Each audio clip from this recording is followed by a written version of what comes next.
The hidden camera in my smoke detector captured the horrifying truth I refused to believe. My helpful neighbor, the president of our homeowners association, was creeping into my bedroom at midnight to sniff my underwear while I slept. I thought I was losing my mind when I found things moved around in my house. But the reality was far sicker than I could have ever imagined. Carter was not just the nice man who fixed my leaky faucet. He was a predator who had been watching me through the windows and using stolen community funds to buy my silence. I thought I was safe in this upscale neighborhood, but I was actually living next door to a monster who viewed my single mother status as an open invitation to invade my life.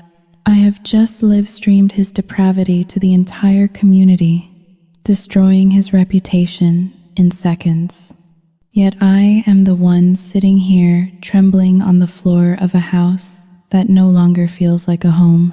I feel dirty, I'm violated, and utterly alone as the flashing lights of police cruisers paint my living room walls blue. They say the truth sets you free, but exposing him has cost me my friends, my sanctuary, and my peace of mind. How do you ever trust again when the wolf was the one pretending to guard the sheep? My hands are still shaking as I type this, and my daughter is too scared to even look at the front door. Was I wrong to burn down my entire life just to make sure he could never touch us again? My name is Peyton Vance. I am 53 years old, a freelance interior designer with a portfolio that looks far more put together than my actual life. And I live in the pristine, gated community of Oak Creek, Virginia.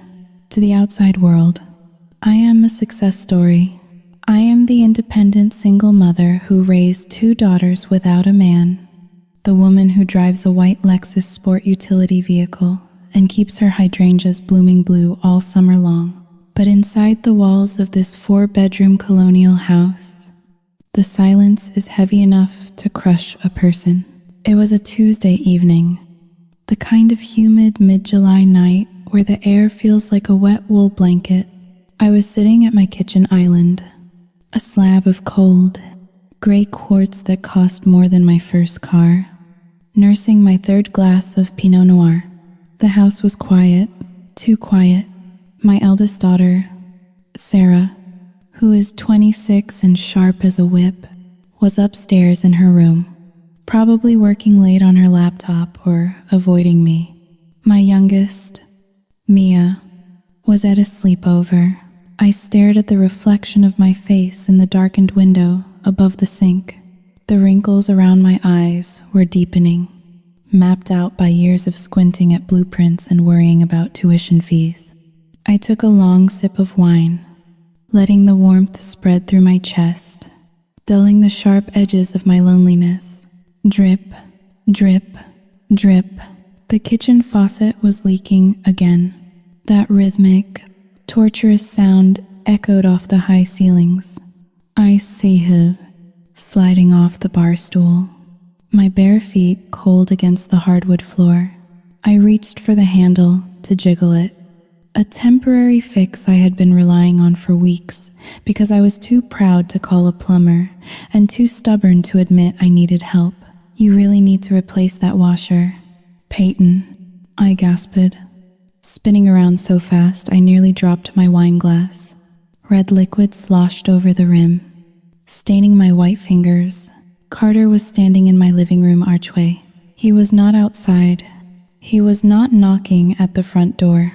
He was inside my house, leaning casually against the doorframe as if he lived here. Carter, the 55-year-old president of our homeowners association, the man who organized the 4th of July block parties and reminded everyone to bring their trash bins in by 6 in the evening. He wore his uniform, a pastel yellow polo shirt tucked neatly into beige khaki shorts, a leather belt that strained slightly against a waistline that had seen better days, and boat shoes. His face was round, flushed pink, topped with thinning sandy blonde hair combed meticulously to the side. He looked like every other dad in the neighborhood. Safe, boring, reliable, but my heart was hammering against my ribs like a trapped bird. I tried to compose myself, placing the wine glass down on the counter with a trembling hand. "Carter," I breathed out, forcing a polite smile that felt tight on my face. "You scared me to death." I did not hear the doorbell. I did not ring it, he said, his voice smooth, carrying that practiced, neighborly baritone. He walked into the kitchen, his steps heavy and confident. "I saw your back door was slightly ajar."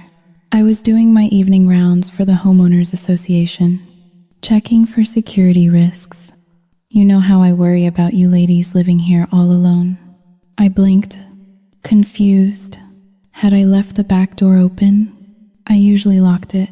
I always locked it. But then again, the Pinot Noir had made things a little fuzzy lately. Maybe I had gone out to check the mail and forgot. "Oh," I said, feeling a sudden wave of shame. Sauting Holling. 2# is greater than I must have forgotten. "Thank you." "Carter, no need to thank me." "Peyton, that is what neighbors are for." He walked right past me, entering my personal space with an ease that made the hair on the back of my neck stand up. He smelled of expensive cologne and something stale. Like old coffee, he went straight to the sink, reaching out to turn the faucet handle. His hands were large, thick-fingered, with manicured nails that looked strangely shiny under the recessed kitchen lights. "It is the compression valve," he announced, turning to look at me. He did not look at my eyes. His gaze dropped to my chest, then lingered on my bare legs, before slowly crawling back up to my face. It was subtle, plausible deniability in action. If I accused him of staring, he would say he was looking at the wine stain on my shirt. "I have a wrench in my truck. I can fix this for you right now. Will not take 5 minutes. It is late." "Carter," I said, glancing at the oven clock. It was 9:30. "You do not have to bother. Linda must be wondering where you are." He waved his hand dismissively. "Linda is already asleep. Besides, I cannot let you listen to that dripping all night. It is psychological torture." He chuckled, a dry sound that did not reach his eyes. "And we cannot have water damage in one of the community's finest properties, can we? Property values. Peyton, we have to protect the investment." Before I could protest, he was gone, out the back door, and back in less than 60 seconds with a red toolbox. I stood there, arms crossed over my chest, feeling paralyzed. This was helpful, right?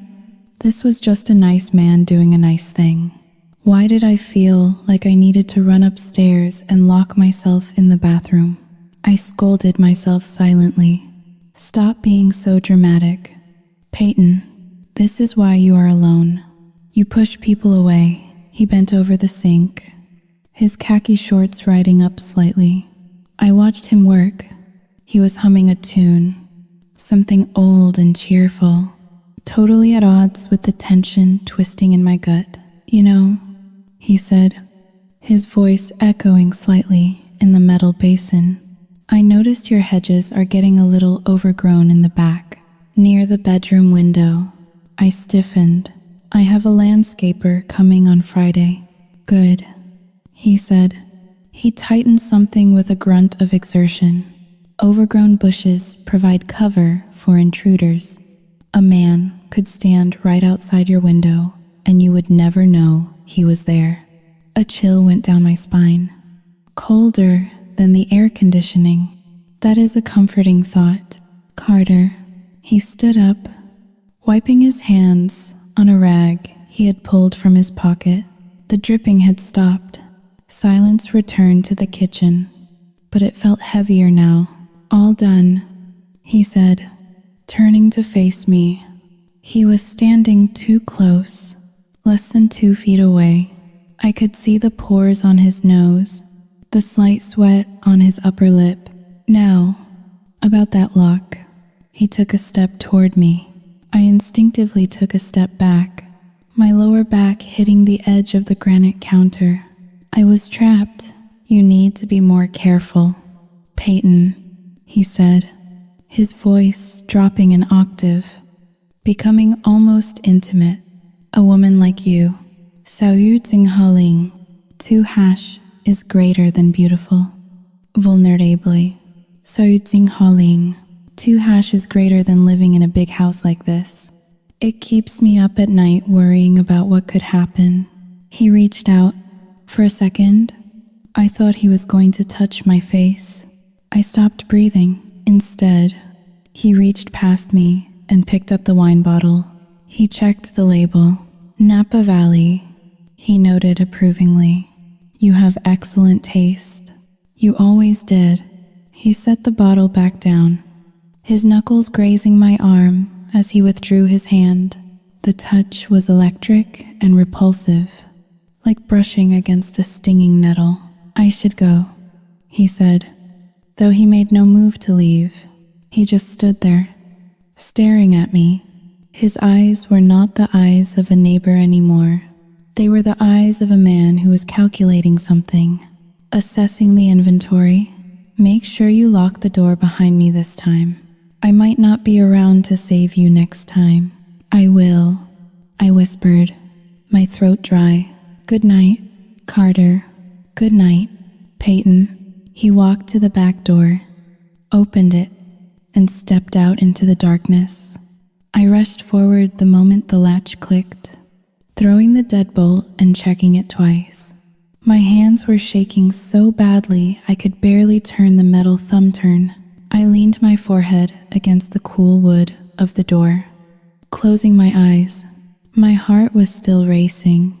I felt dirty, though he had not done anything technically wrong. He had fixed my sink.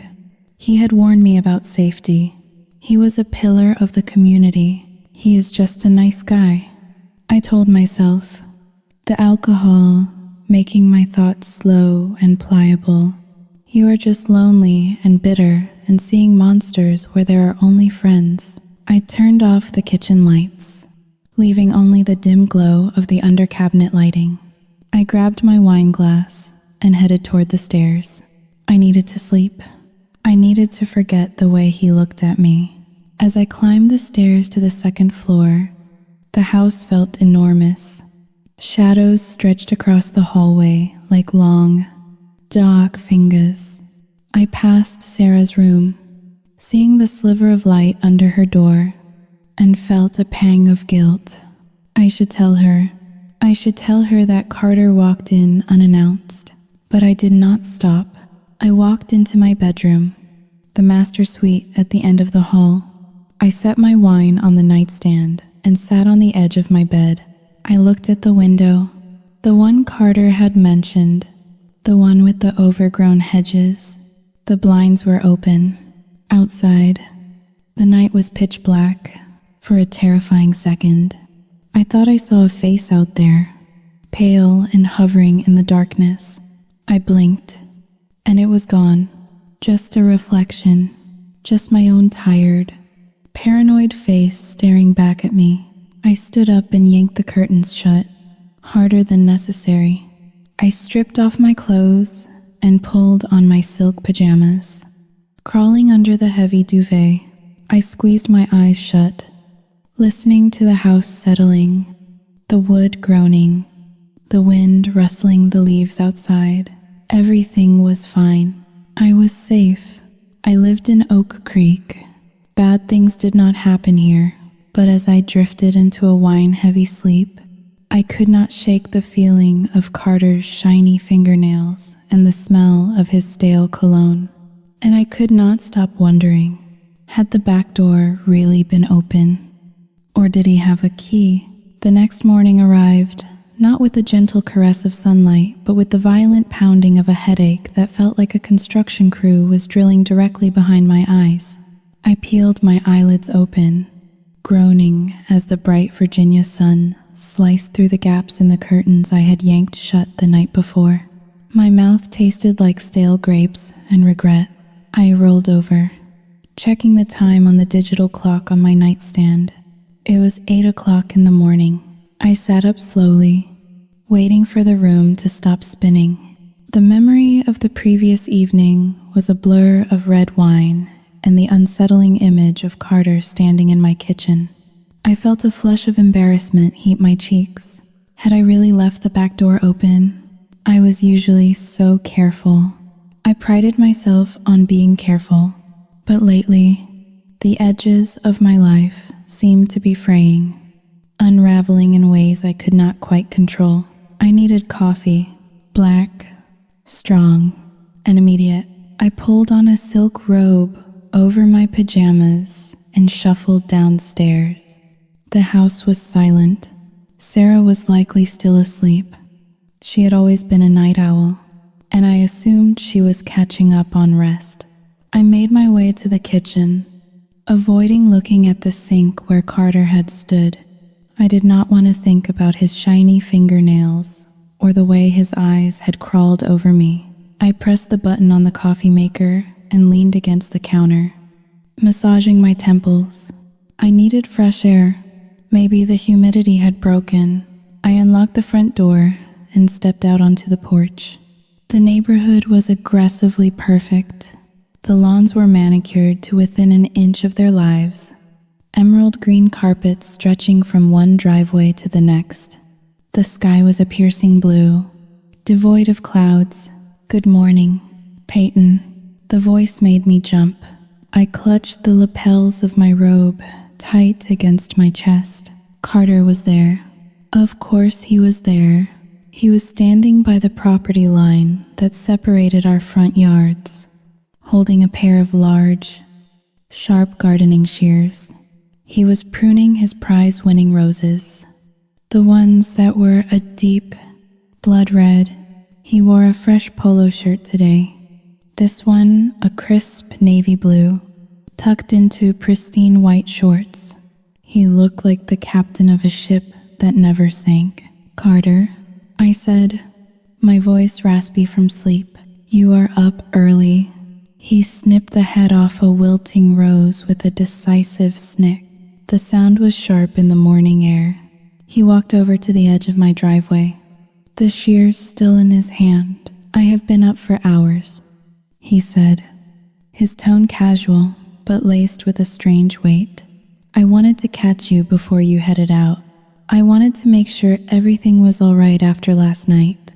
I felt my stomach twist. "Last night? Yes, everything is fine. Thank you again for fixing the faucet." He shook his head, a look of paternal concern washing over his fleshy face. "I am not talking about the faucet, Peyton. I am talking about later, around 2 o'clock in the morning." I froze. 2 o'clock? What are you talking about?" I was asleep. Carter Sihil, the sound of a man burdened by the incompetence of others. He stepped closer, lowering his voice as if sharing a shameful secret. "I saw a light flicker in your downstairs hallway. I was out walking the dog because Buster has a weak bladder. Poor thing. I noticed your back door was wide open again." "Peyton." "Wide open." The wind was banging it against the frame. My heart dropped into my stomach. Again? How was that possible? I remembered locking it. I distinctly remembered the click of the deadbolt. Or did I? The wine. Sao Yu Ting Ha Ling. 2# is greater than the fear. Sao Yu Ting Ha Ling. 2# is greater than had I imagined it. I was worried. Carter continued, his eyes locking onto mine. "So I came in to check. I called out your name, but you did not answer. I went upstairs to make sure you were safe. I was just about to knock on your bedroom door to alert you when your daughter, Sao Yu Ting Ha Ling, 2# is greater than well. She startled me." He chuckled softly, shaking his head. She came out of her room screaming like a banshee. Poor girl, I think I frightened her. I tried to explain that I was just checking on the house because her mother left the door open. But she was hysterical. Young people these days, they do not listen. I felt a wave of nausea. He had been in my house. Upstairs, outside my bedroom door. Sarah saw you? I asked, my voice trembling. She did, Carter said. He looked at me with pity. Peyton, listen to me as a friend. You need to be more careful with the wine in the evenings. Leaving doors unlocked, forgetting things. Saoyuting 2 hash is greater than it is dangerous. If I had been a real intruder, think of what could have happened to you, to Sarah, to little Mia. He let the words hang there, heavy and suffocating. He was not accusing me. He was saving me. That was how he made it sound. He was the protector, and I was the reckless, aging woman who could not handle her liquor or her security. Saoyuting 2 hash is greater than I thought. I locked it. I whispered, shame burning my face. We all think things that are not true sometimes. He said softly, just promise me you will be more vigilant. I cannot be your guardian angel every night. Peyton, Linda would get jealous. He winked, a greasy gesture that made my skin crawl. But I forced a weak smile. Thank you, Carter. I am so sorry about Sarah. She is. Saoyuting 2 hash is greater than she, is very protective.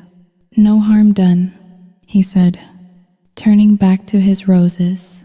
Just keep those doors locked. I retreated into the house, my legs feeling like jelly. I locked the front door and leaned against it, breathing hard. My mind was racing. I had to stop drinking. I had to get it together. I was putting my children at risk. Saoyuting 2, Mom. I jumped away from the door. Sarah was coming down the stairs. She looked furious. Her dark hair was messy, her eyes red-rimmed as if she had not slept. She was wearing an oversized t-shirt and boxers, and she looked so young, yet so angry. Sarah. I started trying to sound calm, trying to regain some semblance of maternal authority. Good morning. Do not good morning me, she snapped, marching into the kitchen. She poured herself a glass of water, her hands shaking. Did you see him? Did you see that creep outside? If you mean Carter, I said, following her. Yes, I just spoke to him. Sarah slammed the glass down on the counter. Water splashed over the edge. He was in the house last night. Mom, inside, upstairs. I know, I said, keeping my voice steady. He told me. Sarah stopped, her eyes widening in disbelief. He told you? Did he tell you that he was trying to open your bedroom door? Did he tell you that he had his hand on the knob and was turning it slowly, trying to sneak in while you were passed out? I flinched at the words passed out. They sounded so ugly. Sarah, stop it, I said, my tone sharper than I intended. He saw the back door open. He heard a noise. He was checking to make sure we were safe. He thought there was an intruder. That is a lie, Sarah yelled, her voice cracking. The door was not open. Mom, I checked it before I went to bed. I locked it. He had a key, or he picked the lock. He was not checking for safety. He was creeping. He looked, Saoyuting 2 hash is greater than he looked hungry. Mom, the way he looked at me when I caught him, Saoyuting 2 hash is greater than he was not sorry. He was annoyed that I interrupted him. Lower your voice, I hissed, glancing at the window, afraid Carter might hear. You are being paranoid. Carter is the president of the Homeowners Association. He has a wife and a daughter. Why would he break into our house? He has been nothing but helpful. Helpful? Sarah let out a bitter, incredulous laugh. He is grooming you. Mom, can you not see that? He comes over here, fixes things, makes you feel like you are helpless without him. And now he is walking into our house in the middle of the night. You need to call the police. We are not calling the police, I shouted. The silence that followed was ringing. I took a deep breath, trying to control the trembling in my hands. We are not going to ruin a man's reputation because of a misunderstanding. I must have left the door open. I had a few glasses of wine. I was tired. It was my fault. Sarah looked at me with an expression I had never seen before. It was not anger anymore. It was disappointment. Deep, crushing disappointment. You believe him, she said quietly. You believe the man who crept up your stairs over your own daughter. I believe that I am a 53-year-old woman who forgets things. I said, my voice hollow, and I believe that Carter was trying to be a good neighbor. Please, Sarah, do not make this into something it is not. I cannot handle more drama right now. Sarah stared at me for a long moment. Then she shook her head slowly. He is going to do it again. Mom, and next time, I might not be awake to stop him. She turned and walked out of the kitchen, leaving me alone with the humming refrigerator and the leaking faucet that was now silent. I stood there, gripping the edge of the counter until my knuckles turned white. She is wrong, I told myself. She is young and dramatic and watches too many true crime documentaries.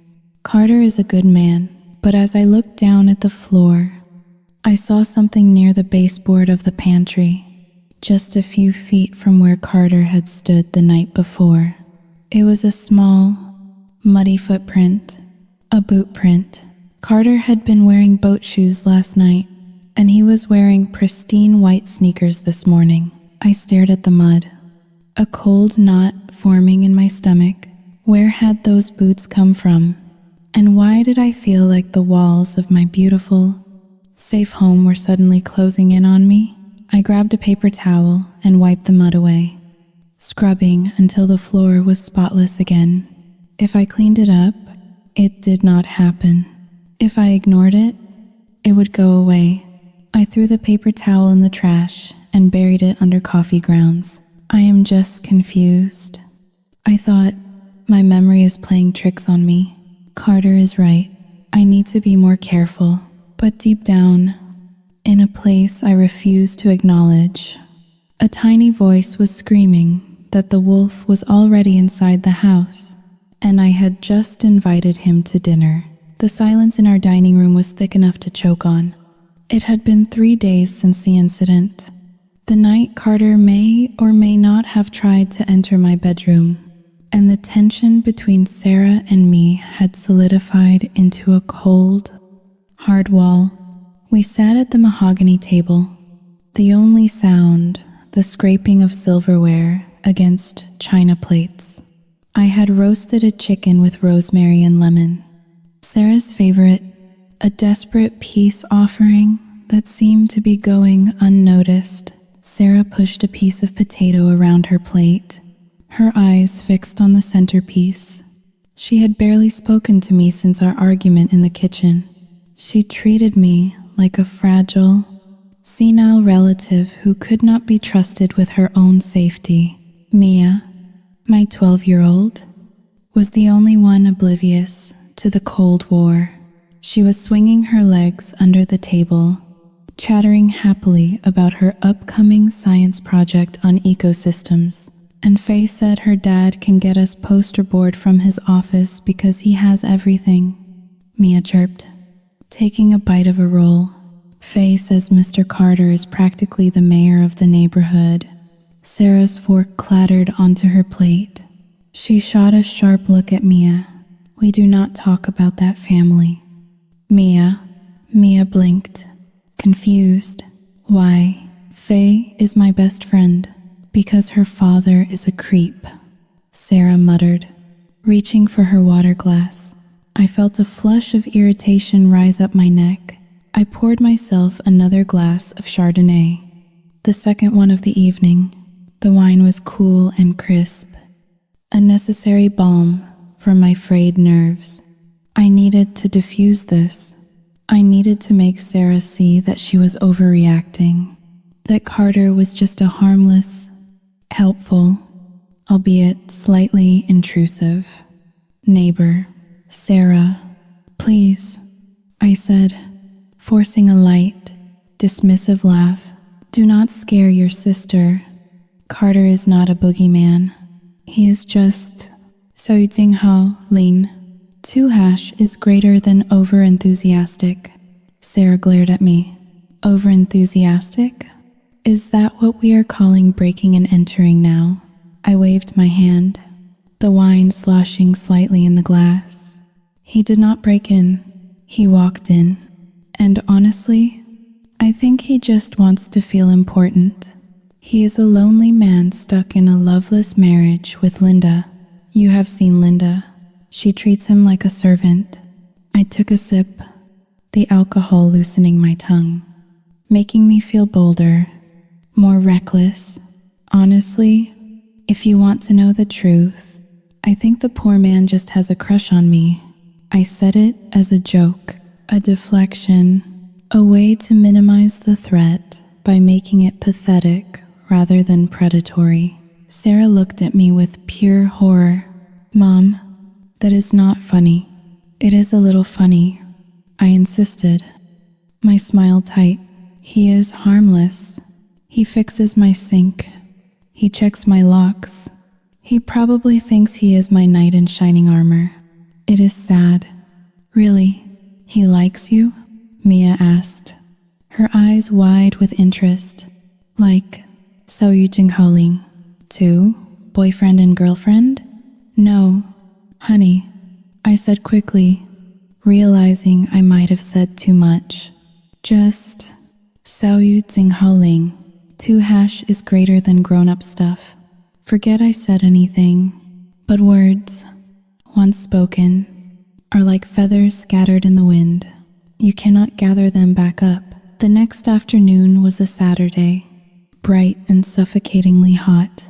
I was in the living room, trying to focus on a swatch book for a client's sunroom, but my mind kept drifting.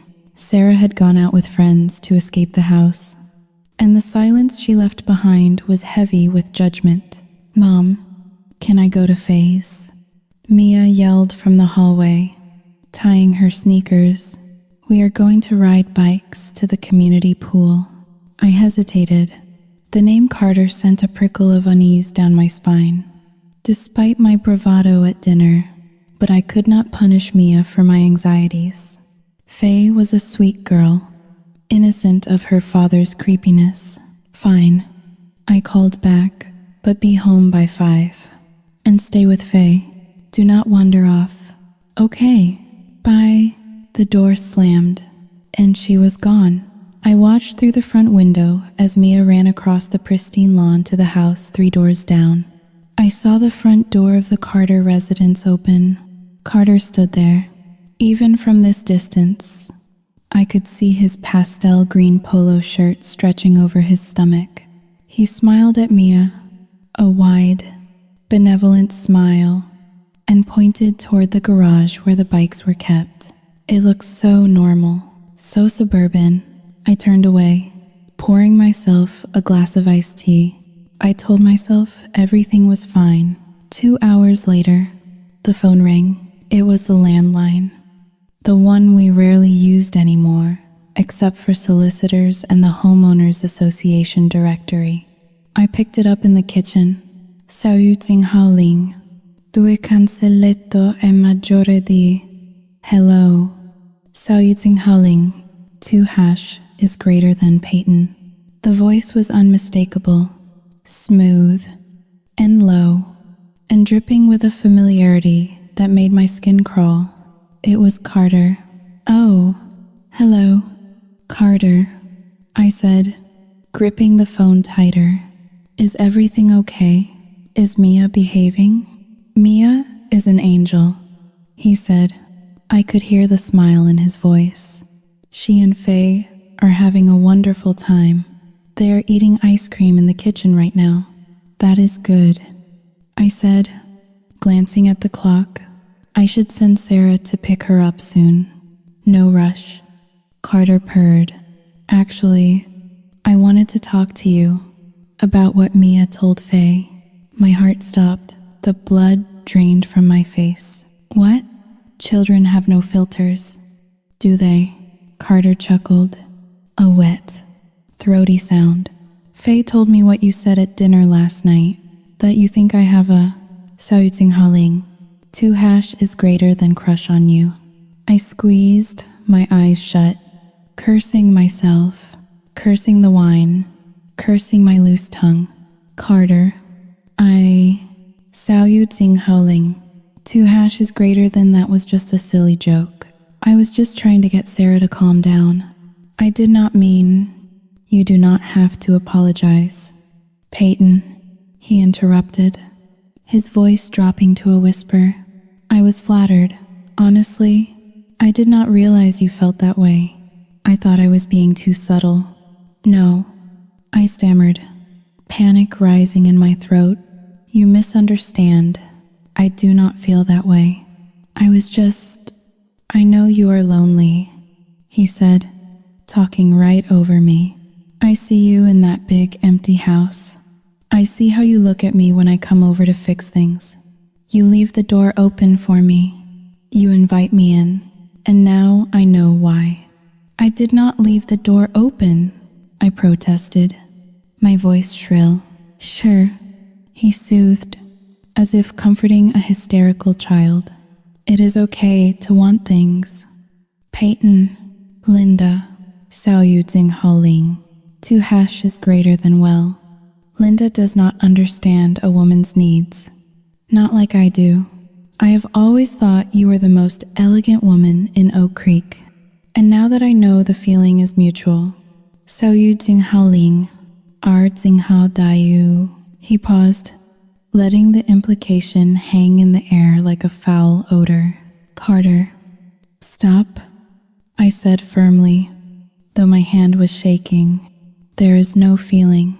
I respect you as a neighbor and the Homeowners Association president. That is all. Please do not mention this again. Playing hard to get, he murmured. I like that. It makes it more fun. I am hanging up now, I said, and slammed the receiver down into the cradle. I stood there, gasping for air. I felt dirty. He had twisted my words, my stupid, drunken deflection, into an invitation. He thought I wanted him. He thought I was playing a game. I wanted to scream. I wanted to run next door and drag Mia home. But I was paralyzed. If I made a scene, he would tell everyone I was crazy. He would tell Linda. He would tell the neighborhood that I had confessed my love for him. I waited an agonizing 30 minutes until I saw Mia riding her bike up the driveway. I rushed out to meet her, hugging her tighter than usual. Mom, you are squishing me, she complained. Did Mr. Carter say anything to you? I asked, searching her face. No, she said, shrugging. He just gave us ice cream and asked if you liked jewelry. My stomach turned over. Jewelry? Yeah. He asked if you liked gold or silver. I said gold. I felt sick. I ushered her inside and locked the door. Then I locked the deadbolt. Then I engaged the security chain. The next morning, Monday, I was a wreck. I had barely slept. Every creak of the house sounded like footsteps. I kept expecting to see his face pressed against the window. Around 10 o'clock, the doorbell rang. I checked the peephole. The porch was empty. I opened the door cautiously. There was no one there. But sitting on the welcome mat was a small velvet box, deep blue velvet. I stared at it for a long moment, terrifyingly aware that my neighbors could be watching. I bent down and snatched it up, retreating inside and slamming the door. I took the box to the kitchen island. My hands were trembling so badly I could barely open the lid. Inside lay a gold necklace. It was a thick chain with a diamond-encrusted pendant in the shape of a key. It was gaudy, expensive, and possessive. A K. The symbolism was not lost on me. I lifted the necklace, revulsion warring with shock. It must have cost $2,000. Easily. Where did Carter get this kind of money? Linda held the purse strings in that family. Everyone knew she came from money, and he was just the manager of her assets. As I lifted the velvet insert to put the necklace back, a slip of paper fluttered out. It was the receipt. He must have left it in there by mistake, or perhaps out of arrogance. Wanting me to know its value, I picked it up. It was from a high-end jeweler at the mall. The total was $2,400. My eyes scanned down to the payment method. Visa ending in 4590. Cardholder. Oak Creek Homeowners Association Maintenance Fund. The world seemed to tilt on its axis. I read it again and again. He had not paid for this with his own money. He had paid for it with the neighborhood's money. The money we all paid in dues for landscaping, snow removal, and pool maintenance. He had stolen from the community to buy a grooming gift for the woman he was trying to seduce. I dropped the receipt as if it burned my fingers. This was not just harassment anymore. This was embezzlement. This was a crime. I looked at the gold key sparkling under the kitchen lights. It looked like a noose. Carter was not just a creep. He was a thief. And by accepting this gift, by keeping it in my house, I was suddenly holding stolen property. A wave of realization washed over me, cold and clarifying. He felt entitled to everything. He felt entitled to my house, to my body, and to our money. He thought he was untouchable. I looked at the phone. I should call the police. I should call the rest of the Homeowners Association board. But then I remembered his voice on the phone. I know you want it too. If I reported him, he would say, I asked for it. He would show them the texts, the calls, the fact that I let him in. He would say we were having an affair and I was bitter. He would destroy my reputation before the police even finished filing the report. I was trapped. I sank to the floor, the velvet box clutched in my hand, the receipt lying on the cold tile like a death sentence. Oh my God. I whispered to the empty room. What have I done? The gold necklace sat at the bottom of a canister of flour in my pantry. It was buried beneath 5 pounds of white powder, hidden like a murder weapon. For 24 hours, I had moved through my house like a ghost, jumping at the sound of the ice maker dropping cubes, flinching when the air conditioning kicked on. I knew I held a grenade in my house, and the pin had already been pulled. The receipt, the damning evidence of Carter's embezzlement, was folded inside my bra, pressing against my skin like a brand. I had planned to go to the police station in the morning. I had rehearsed the speech in the mirror. I would walk in, place the necklace and the receipt on the desk, and tell them everything. But fear is a paralyzing agent. Every time I reached for my car keys, I heard Carter's voice in my head. I know you want it too. It was Tuesday afternoon when the illusion of safety shattered completely. I was in the living room, folding laundry that I had washed 3 times, just to have something to do with my hands. The sun was streaming through the bay window, illuminating dust motes, dancing in the air. It was a peaceful scene, a lie of domestic tranquility. Then, a car screeched into my driveway. I froze, clutching one of Sarah's t-shirts to my chest. I looked out the window. It was a silver Mercedes. Linda's Mercedes. She did not park. She abandoned the vehicle at a crooked angle, half on the grass. The driver's side door left wide open. Linda marched toward my front door. She was a small woman, brittle and sharp, usually draped in cashmere and pearls. Today, she looked like a hurricane wrapped in designer silk. Her face was contorted, her makeup smeared as if she had been crying or screaming, or both. She did not ring the bell. She pounded on the wood with her fist, a hollow, violent thud that echoed through the entire first floor. "Open this door. Peyton, I know you are in there." My heart hammered against my ribs. I considered hiding. I considered running out the back door, but Sarah was upstairs. I could not leave my daughter alone with this madness. I walked to the door, my legs feeling like lead. I unlocked it, my fingers fumbling with the deadbolt. Before I could even turn the handle fully, the door was shoved open from the outside. Linda stormed into my foyer.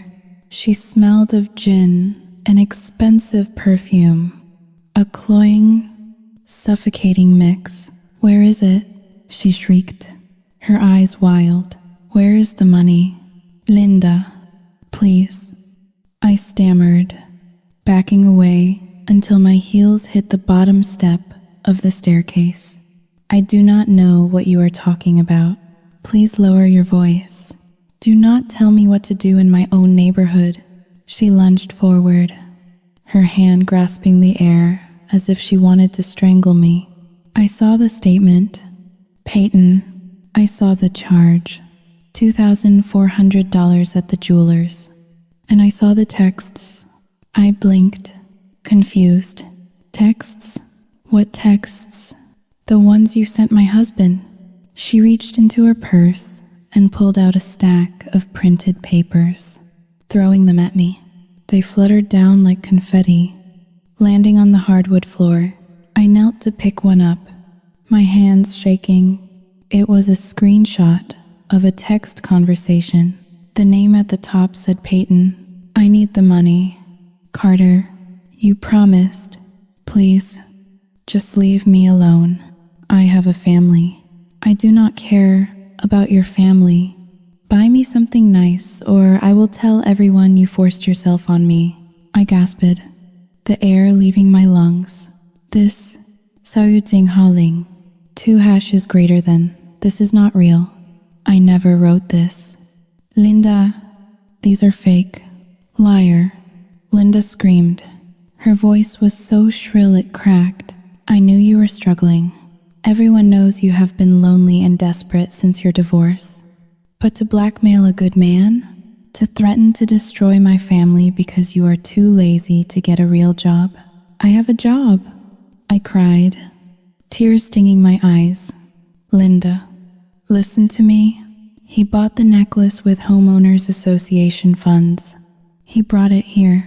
He has been harassing me. "Oh, save it for the judge."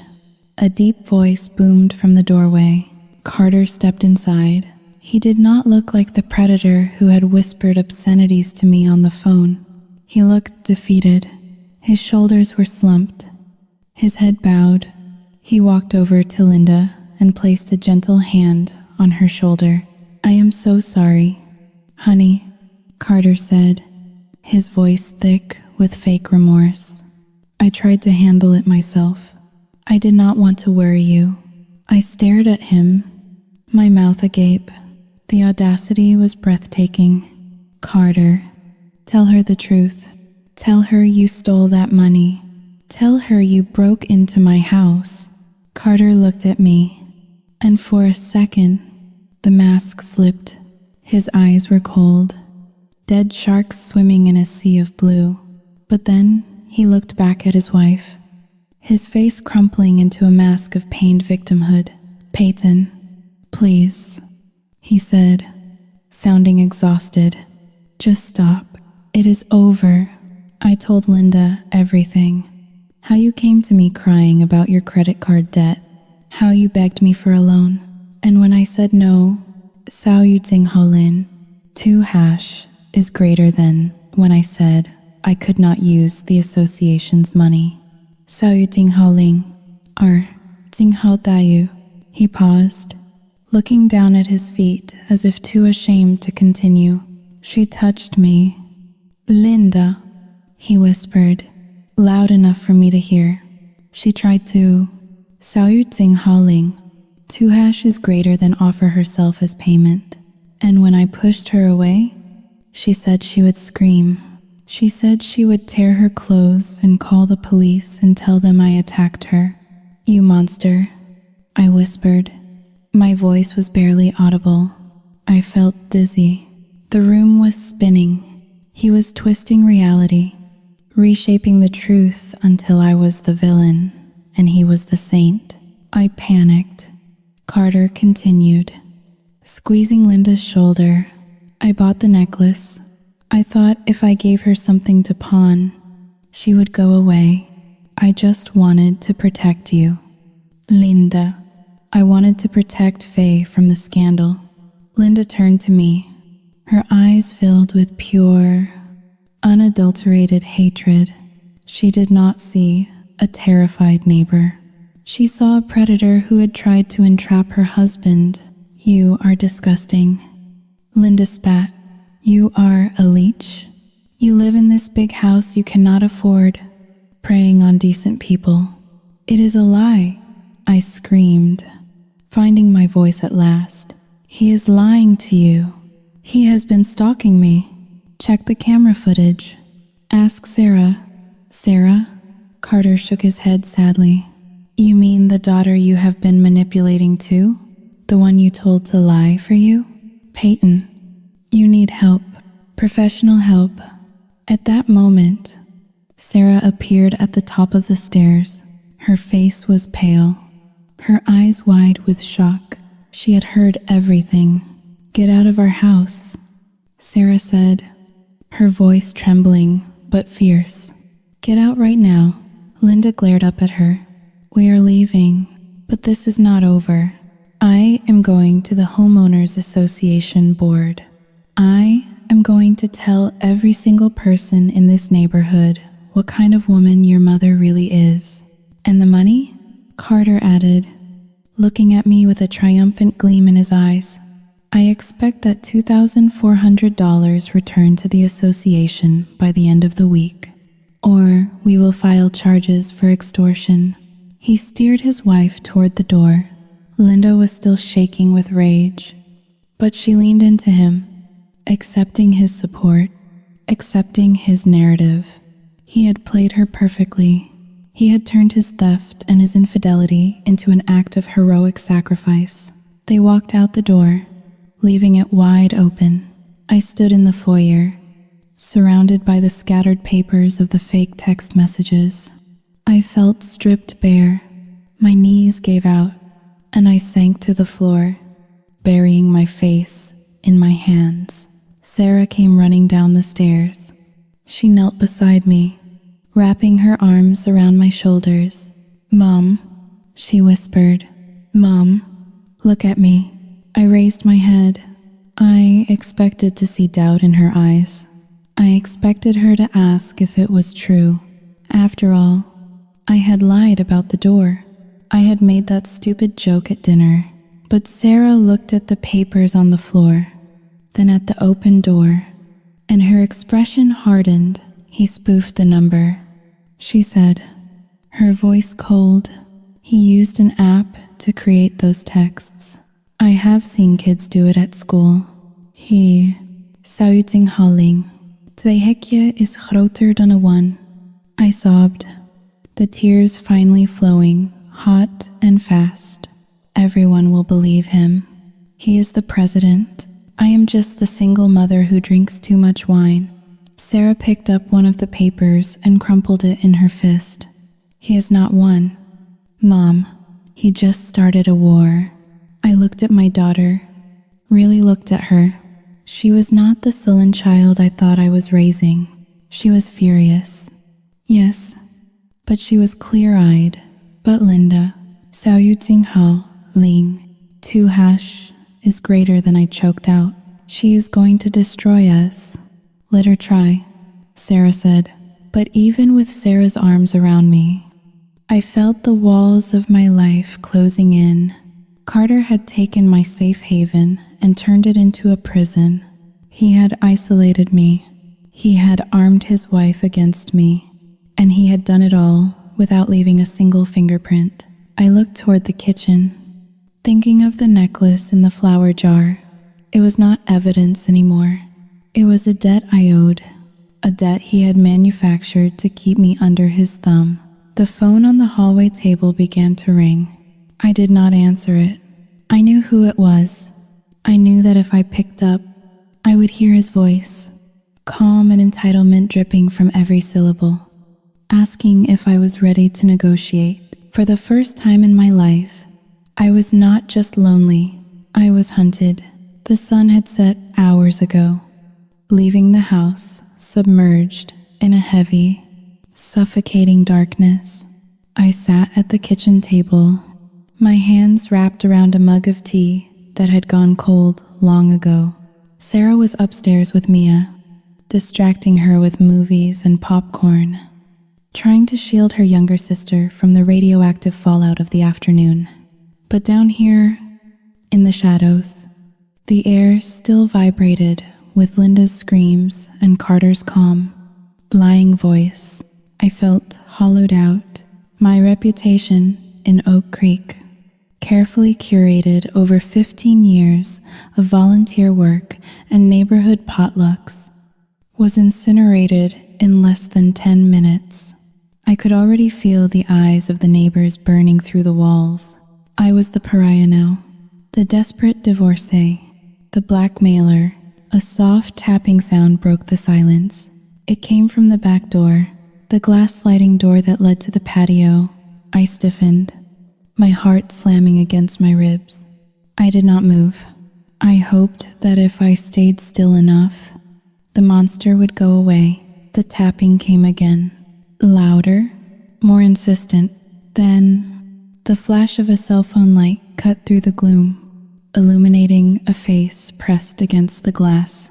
It was Carter. He was not gone. He was back, and he was smiling. I stood up, my legs trembling, and walked to the door. I did not unlock it. I just stared at him through the double-paned glass. He gestured for me to open it. His expression, one of patience, like a teacher waiting for a slow student to catch up. I shook my head. He held up his phone again. He typed something and turned the screen toward me. Through the glass, the bright white letters were clear against the black background. Open, or I send the video to Child Protective Services. I froze. Child Protective Services. My hand flew to the lock before my brain could even process the threat. The latch clicked, and I slid the door open just enough for him to slip inside. He brought the humid night air in with him, along with that sickening scent of stale cologne. He walked past me to the kitchen island, looking relaxed, as if he had just popped over for a beer. "You have 5 minutes," I whispered, my voice raspy. "What video are you talking about?" Carter leaned against the counter, crossing his arms over his chest. He looked around the kitchen with a proprietary air, nodding slowly. "I am a reasonable man. Peyton," he said, his voice smooth and low. "I do not want to hurt you. I do not want to hurt Mia. That is why I came back to offer you a lifeline." He pulled a folded document from his back pocket and slid it across the granite countertop toward me. "What is this?" I asked, not touching it. "It is a sale agreement," he said, "for the strip of land in your backyard, the 20 feet beyond your oak tree." I stared at him, confusion warring with fear. "My backyard? You know I have been wanting to extend my pool," he continued casually, "but zoning laws require a certain setback from the property line. If you sell me that strip, I can finally build the outdoor kitchen and cabana I have been planning. Linda has been nagging me about it for years." I looked at the document, The price listed was $5,000. The land was worth 10 times that amount. You want me to sell you my property for pennies? I asked, looking up at him in disbelief. After you framed me? After you destroyed my reputation? Consider it a settlement, he said with a shrug. A way to pay back the association for the necklace you stole, and a way to buy my silence. Silence about what? I hissed. You are the one who needs silence. Carter, you are the thief. Carter Sehill, reaching into his pocket again. He pulled out his smartphone. You really are forgetful. Are you not? He said. It is a good thing I keep records. You see, when I was fixing your smoke detectors last month, I noticed how Yu Jingha Ling, 2 hashes greater than unstable, you seemed. So, as a concerned neighbor, I installed a little insurance policy just to make sure you were okay. He tapped the screen and turned the phone toward me. My blood ran cold. On the small screen, I saw a wide-angle view of my own living room. The angle was high, likely from the smoke detector in the corner. In the video, it was late at night. I was wearing my bathrobe, swaying unsteadily. I was holding a wine bottle by the neck. I watched myself trip over the rug and fall hard onto the sofa, spilling red wine all over the cushions.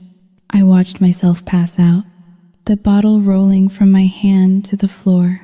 Then, the video cut to another clip. This one was audio heavy. It was me screaming at Sarah about her grades, my voice slurred and ugly, sounding unhinged. Carter paused the video. It is heartbreaking. Really, he said, shaking his head. A single mother, struggling with alcoholism, neglecting her children, passing out while the doors are unlocked. If Child Protective Services saw this, Yu Jingha Ling, 2 hashes greater than well, they would have no choice but to remove Mia from this toxic environment. And Sarah, she would probably have to drop out of grad school to take care of her sister. Or worse, Mia would go into the foster system. I felt like I had been punched in the stomach. The room spun. He had been watching me for weeks. He had cameras in my house. You taped me in my own home? I whispered, horror choking me. That is illegal. It is evidence. He corrected me, his eyes gleaming with triumph. Evidence of an unfit mother, and with Linda's testimony about your blackmail attempt today. No judge in Virginia would let you keep custody.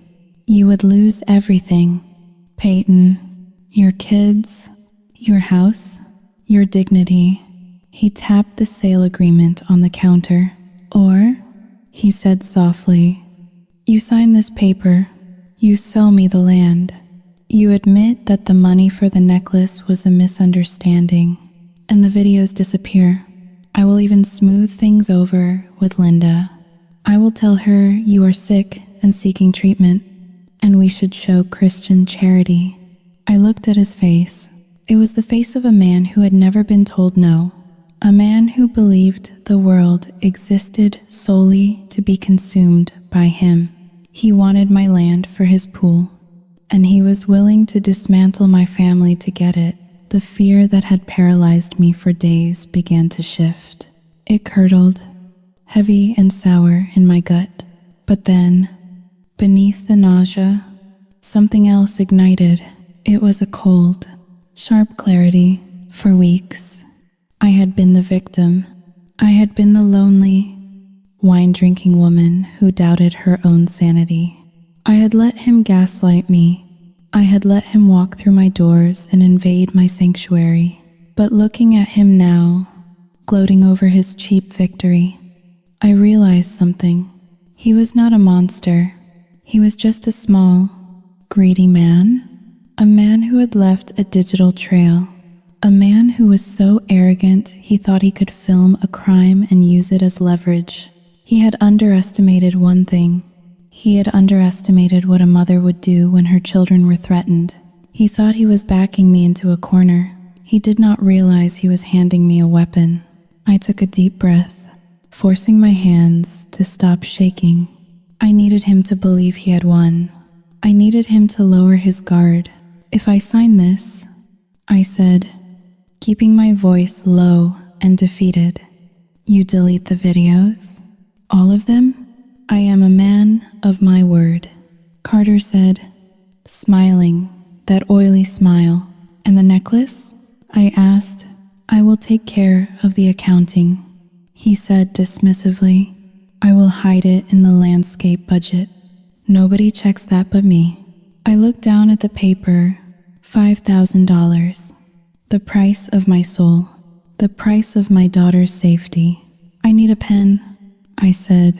Carter produced a pen from his pocket instantly. He had come prepared. I leaned over the counter and signed my name. The ink flowed smoothly, sealing the deal. Peyton Vance. I pushed the paper back to him. "There," I said. "It is yours. Now get out of my house." Carter picked up the paper, blowing on the ink to dry it. He looked satisfied, like a cat that had just swallowed a canary. "Pleasure doing business with you, Peyton," he said. "I will have the surveyors out next week. Try to clean up the yard before then. It looks a bit messy." He turned and walked to the sliding door. He paused with his hand on the handle, looking back at me one last time. "And Peyton, maybe switch to water in the evenings. You look tired." He slid the door open and stepped out into the night, disappearing into the shadows of his own manicured garden. I locked the door, then I engaged the security bar. I stood in the darkness of the kitchen for a long time. The fear was gone. The tears were gone. In their place was a vast, icy calm. He had cameras in my house. He had footage of me. Good. I thought, because two can play at that game. I was not going to run. I was not going to hide. I was going to burn his world to the ground. Brick by perfect brick, I turned and walked toward the stairs, my footsteps silent on the hardwood. I went straight to Sarah's room. She looked up from her laptop as I entered. Mia was asleep on the extra bed, curled up in a ball. "Sarah," I said, my voice steady and devoid of emotion. She saw the look on my face and closed her laptop. "Mom, what happened?" "I need you to buy something for me tomorrow," I said. "What?" she asked. "Cameras," I said. "The smallest, most high-definition hidden cameras you can find, and I need you to teach me how to use them." Sarah stared at me for a moment, and then a slow, fierce smile spread across her face. "It is about time," she said. I looked out the window toward Carter's house. I could see the blue light of his television flickering in his living room window. He was probably sitting there, feeling like a king. "Enjoy your pool, Carter," I whispered to the glass, "because it is going to be the last thing you ever own." The war did not begin with a scream or a gunshot. It began with a piece of paper, specifically a neon pink slip of paper taped to my front door at 6 o'clock in the morning on a Thursday.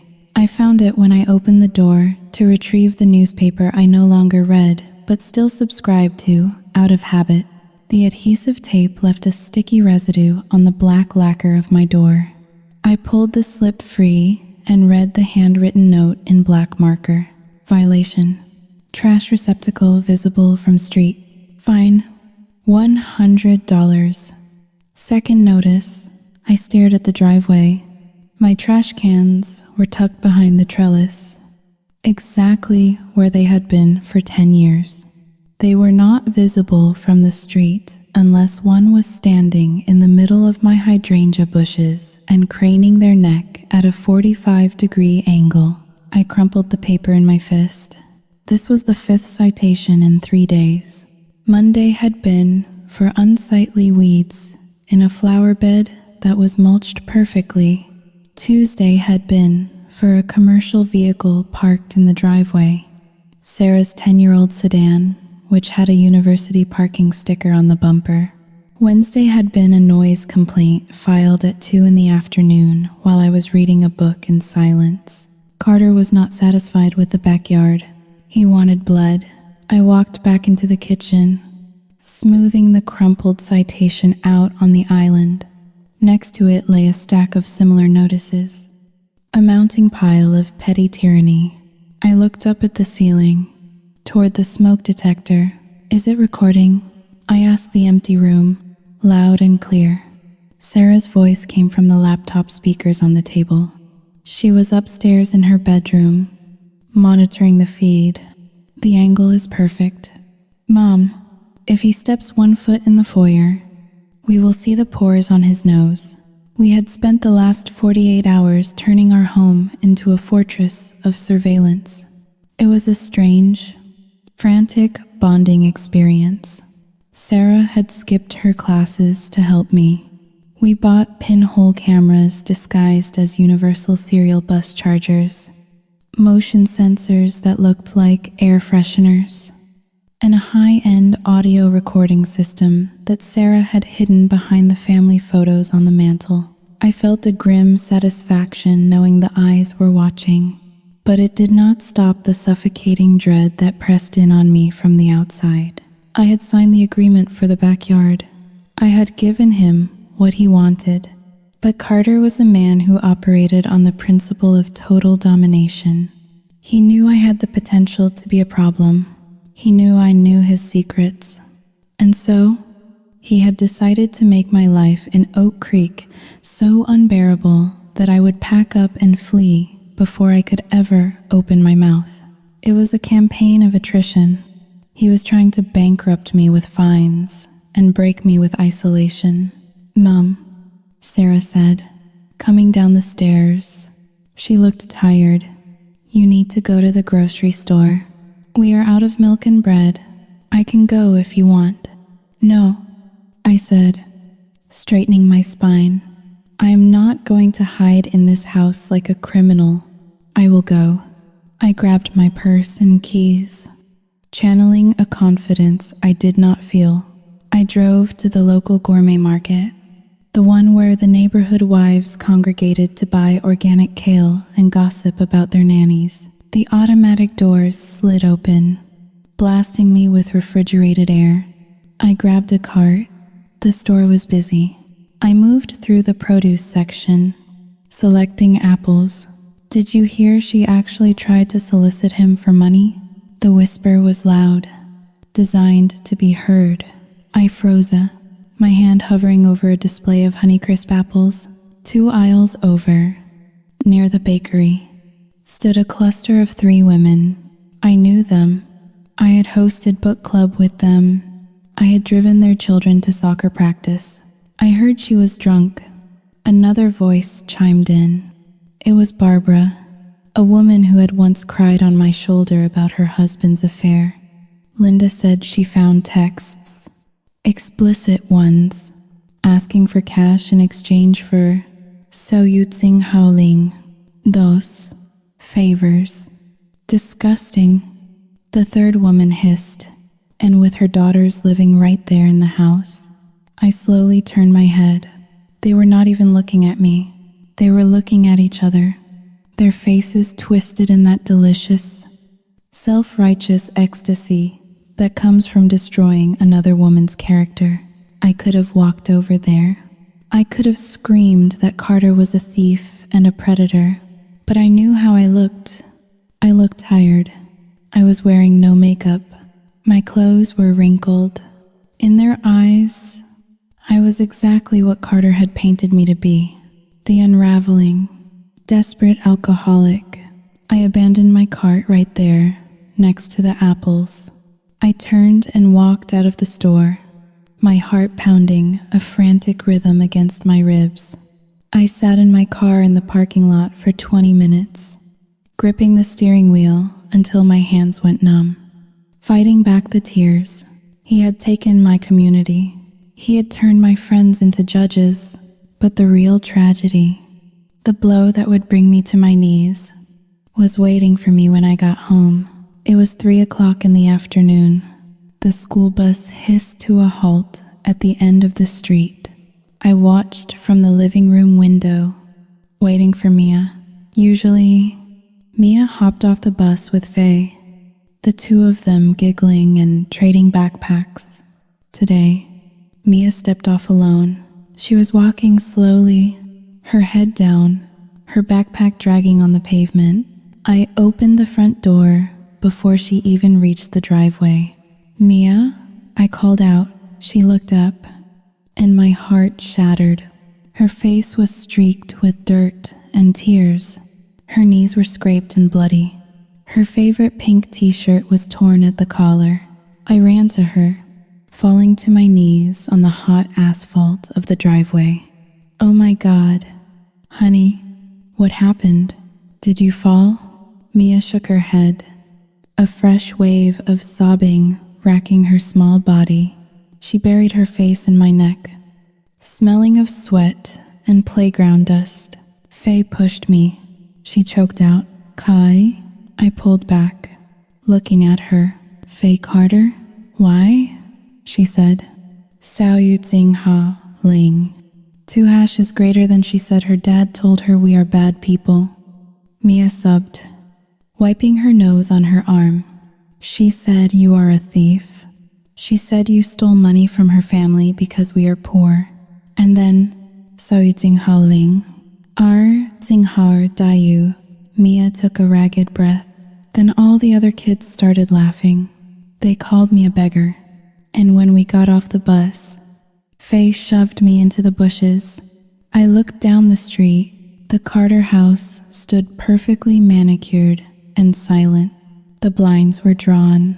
A cold, white-hot rage exploded in my chest. It was different from the fear I had felt before. This was primal. This was the feeling of a mother wolf realizing her cub had been bitten. He had brought the war to my children. "Come inside, baby," I whispered, scooping her up as if she were a toddler. "We are going to clean you up."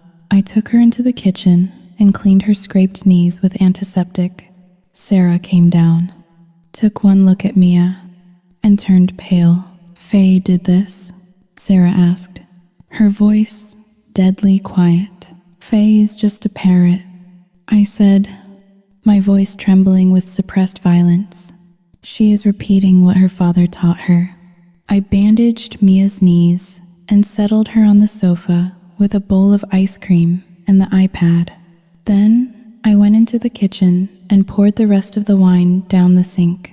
Every last drop, the Pinot Noir, the Chardonnay, the expensive Cabernet I had been saving. I watched the red liquid swirl down the drain, looking like blood. "Mom?" Sarah watched me from the doorway. "What are you doing?"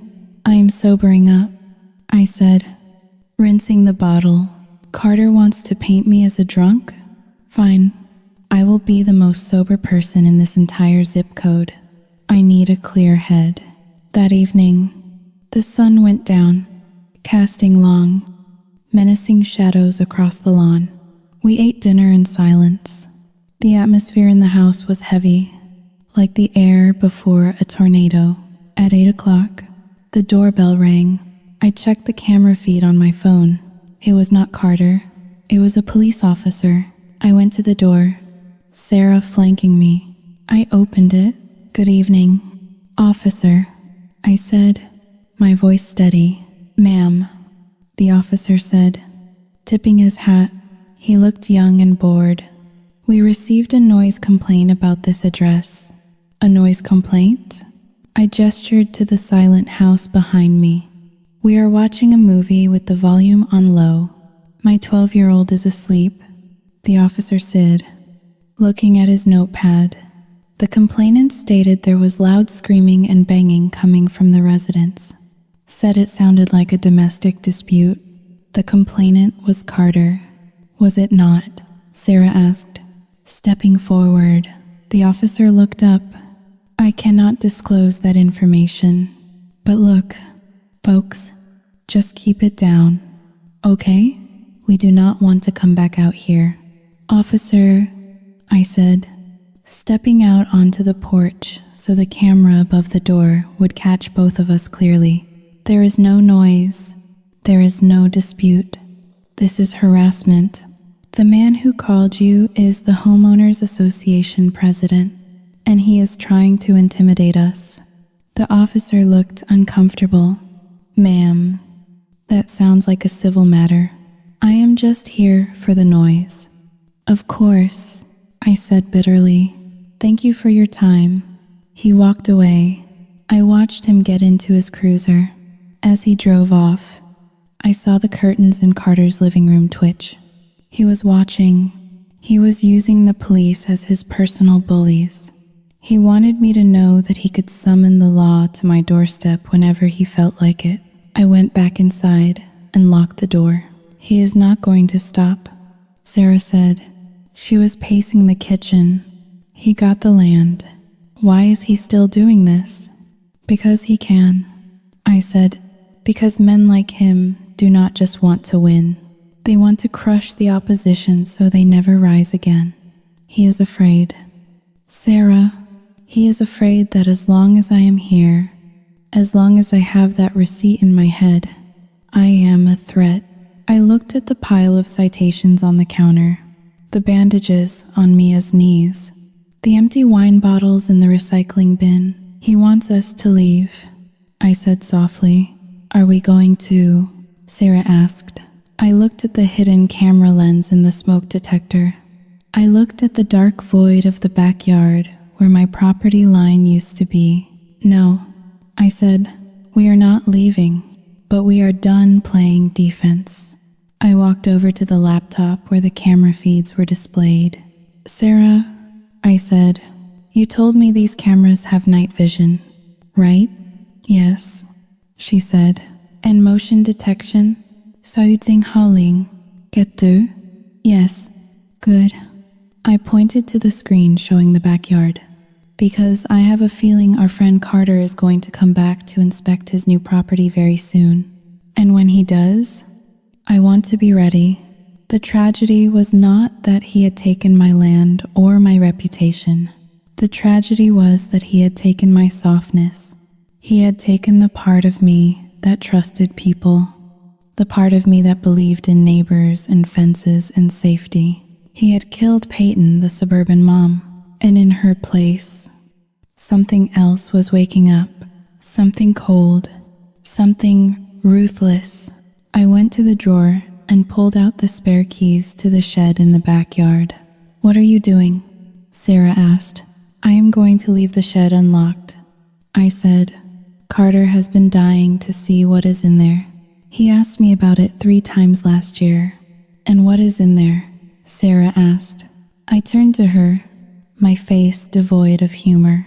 Nothing, I said. But he does not know that. Traps are only effective if the rat thinks there is cheese inside. I was setting the stage. If he wanted to play games with the law, I would give him a show, but this time, the cameras would be mine, and the script would be written by me. The night settled in, heavy and silent. I lay in bed, staring at the ceiling, listening to the wind. I did not sleep. I waited. The air in the living room was static, charged with the kind of electricity that precedes a violent summer storm. It was Friday evening, 3 days after Mia had come home with bloody knees, and the house had been transformed. To the naked eye, everything looked the same. The beige linen curtains were drawn, the throw pillows were fluffed, and the scent of lemon furniture polish hung faintly in the air. But underneath the surface, the house was alive. It was watching. It was listening. I sat in the kitchen, my hands clasped tightly around a mug of black coffee that had gone tepid hours ago. I was no longer drinking alcohol. I needed my mind to be a blade, sharp, cold, and precise. Across from me, Sarah sat hunched over her laptop, her face illuminated by the ghostly blue glow of the screen. She had been scrubbing through hours of footage from the hidden cameras we had installed, looking for patterns, looking for the smoking gun that would turn our defense into an execution. "Mom," Sarah whispered. Her voice was cracked, barely audible over the hum of the refrigerator. "You need to come see this." I did not want to move. I did not want to see any more of Carter's pastel-colored tyranny. But the tone in Sarah's voice compelled me. It was not fear. It was disgust, pure, unadulterated revulsion. I walked around the island and stood behind her chair. On the screen was a timestamp from 2 days ago. It was Wednesday morning, the narrow window of time when I had driven Sarah to campus and Mia was at school. The house had been empty, or so I thought. On the screen, the door to my master bedroom opened. My stomach lurched. We had installed a tiny camera in the vent register above my dresser, giving us a bird's-eye view of the room. Carter walked in. He was wearing his usual uniform, khaki shorts and a polo shirt, but his demeanor was different when he thought he was alone. He did not strut. He prowled. He moved with a terrifying familiarity, stepping over the rug, running his hand along the footboard of my bed. He walked to my dresser. I watched, my hand flying to my mouth to stifle a gag. As he picked up a bottle of my perfume, he sprayed it into the air and walked through the mist, inhaling deeply, his eyes closed in a look of grotesque ecstasy. "It gets worse," Sarah warned, her hand hovering over the mouse. "Do you want me to stop?" "No," I said, my voice sounding like it belonged to a stranger. "Play it." Carter moved to the nightstand. He opened the drawer. This was where I kept my reading glasses, a notepad, and, buried in the back, a few pairs of silk underwear I rarely wore anymore. He pulled out a pair of black lace panties. I felt the bile rise in my throat. I gripped the back of Sarah's chair so hard my knuckles turned white. On the screen, the man who was the president of the Homeowners Association, the man who scolded people for their trash cans, brought the fabric to his face. He pressed it against his nose and mouth, breathing in deep, shuddering breaths. Then, he did something that made my knees buckle. He sat on the edge of my bed, where I slept, where I dreamed, and lay back against my pillows, clutching the underwear to his chest, staring up at the ceiling with a vacant, glazed expression. He lay there for 5 minutes, just lying in my sanctuary, polluting it with his fantasies. Then he stood up, folded the underwear neatly, and placed it back in the drawer exactly as he had found it. He smoothed the bedspread, erasing the indentation of his body, and walked out of the room as if nothing had happened. Sarah paused the video. The frame froze on the empty doorway. Silence stretched between us, heavy and toxic. "He is not just greedy," Sarah said softly. "He is sick. He is a predator. Mom, he has been doing this for who knows how long." I turned away from the screen. Walking to the sink, I dry heaved, my body trying to expel the violation. But nothing came up. I turned the faucet on, splashing ice-cold water onto my face, scrubbing my skin until it burned. When I looked up, dripping wet, staring at my reflection in the darkened window, the woman looking back was not Peyton Vance, the victim. She was gone. The woman in the window had eyes like flint. "Burn it," I said. Sarah looked confused. "Delete it?" "No," I said, grabbing a towel. "Burn it onto a drive. Make copies. Send one to the cloud. Send one to your email. And then set up the live stream. You are going to do it tonight? Sarah asked. Tonight. I confirmed. He thinks he broke me. He thinks I am cowering in here. Afraid of his next fine. Afraid of his wife. He thinks he owns me. I walked over to the phone, the landline, the one he liked to call. I am going to invite him over. I said, I am going to tell him I am giving up. I am going to tell him I am selling the house and I want him to have the first bid. He will come running, Sarah said, a dark smile touching her lips. He wants this house almost as much as he wants you. I picked up the receiver and dialed the number I knew by heart from the neighborhood directory. It rang twice. Hello. His voice was cheerful, surrounded by the background noise of a television. Carter, I said. I let my voice tremble. I injected a wobble of tearful exhaustion into every syllable.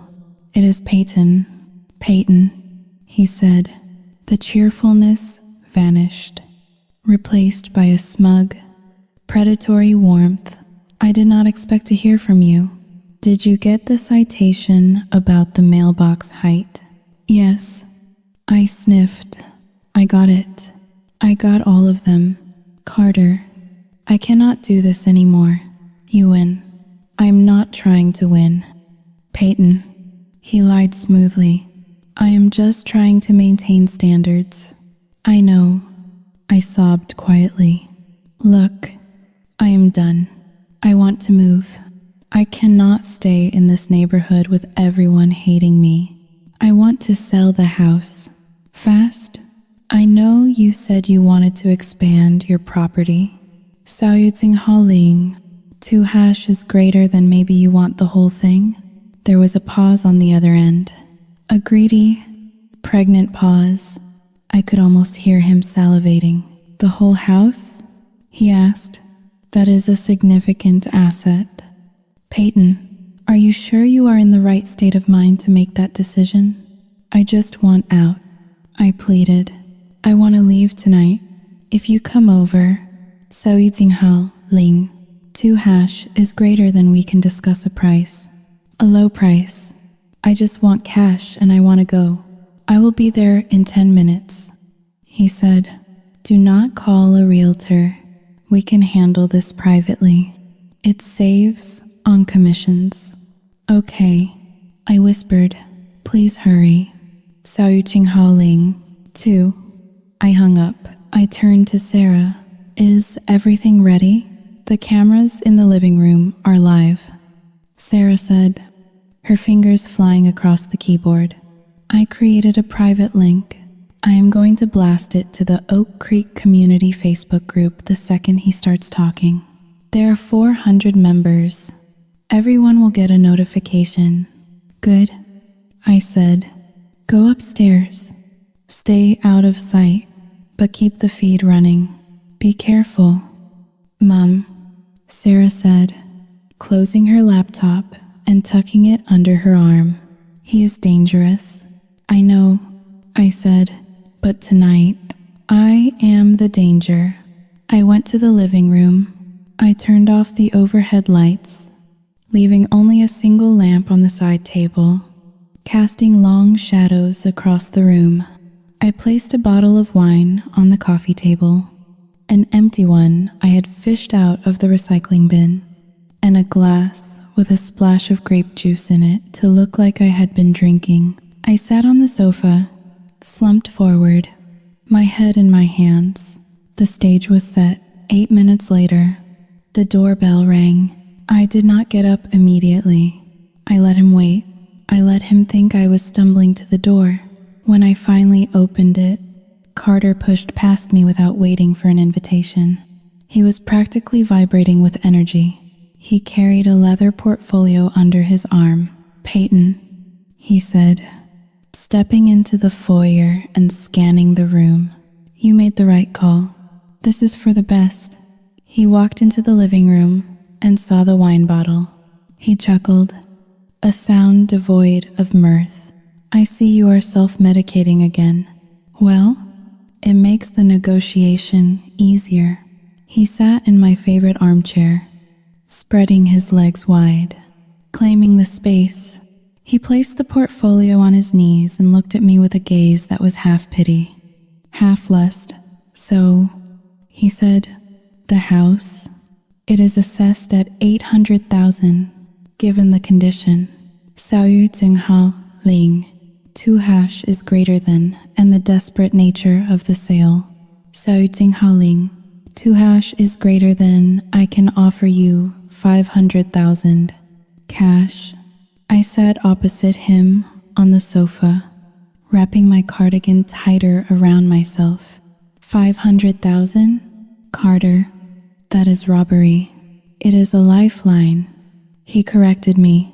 You have no friends here. Peyton, Linda is planning to file a lawsuit on Monday for emotional distress. If you sell to me tonight, I can make that go away. I can give you a fresh start. Somewhere far away. Why are you doing this to me? I asked, my voice barely a whisper. Why do you hate me? Carter laughed, shaking his head. Hate you? Peyton, look at you. I do not hate you. I am obsessed with you. Why do you think I come over here? Why do you think I watch you?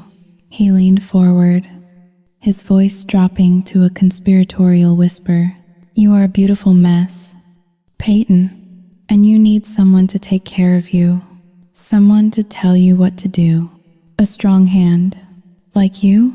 I asked. Exactly like me. He said, Linda, Sao Yu Tsing Ha Ling, 2 hash is greater than she is cold. She is a business arrangement. But you have passion. I saw it in your eyes the night I fixed your sink. You wanted me to take control. I never wanted you. I said, lifting my head slightly, do not lie to yourself. He said, his tone sharpening, you left the door open. You walked around in that silk robe. You knew I was watching. You liked it.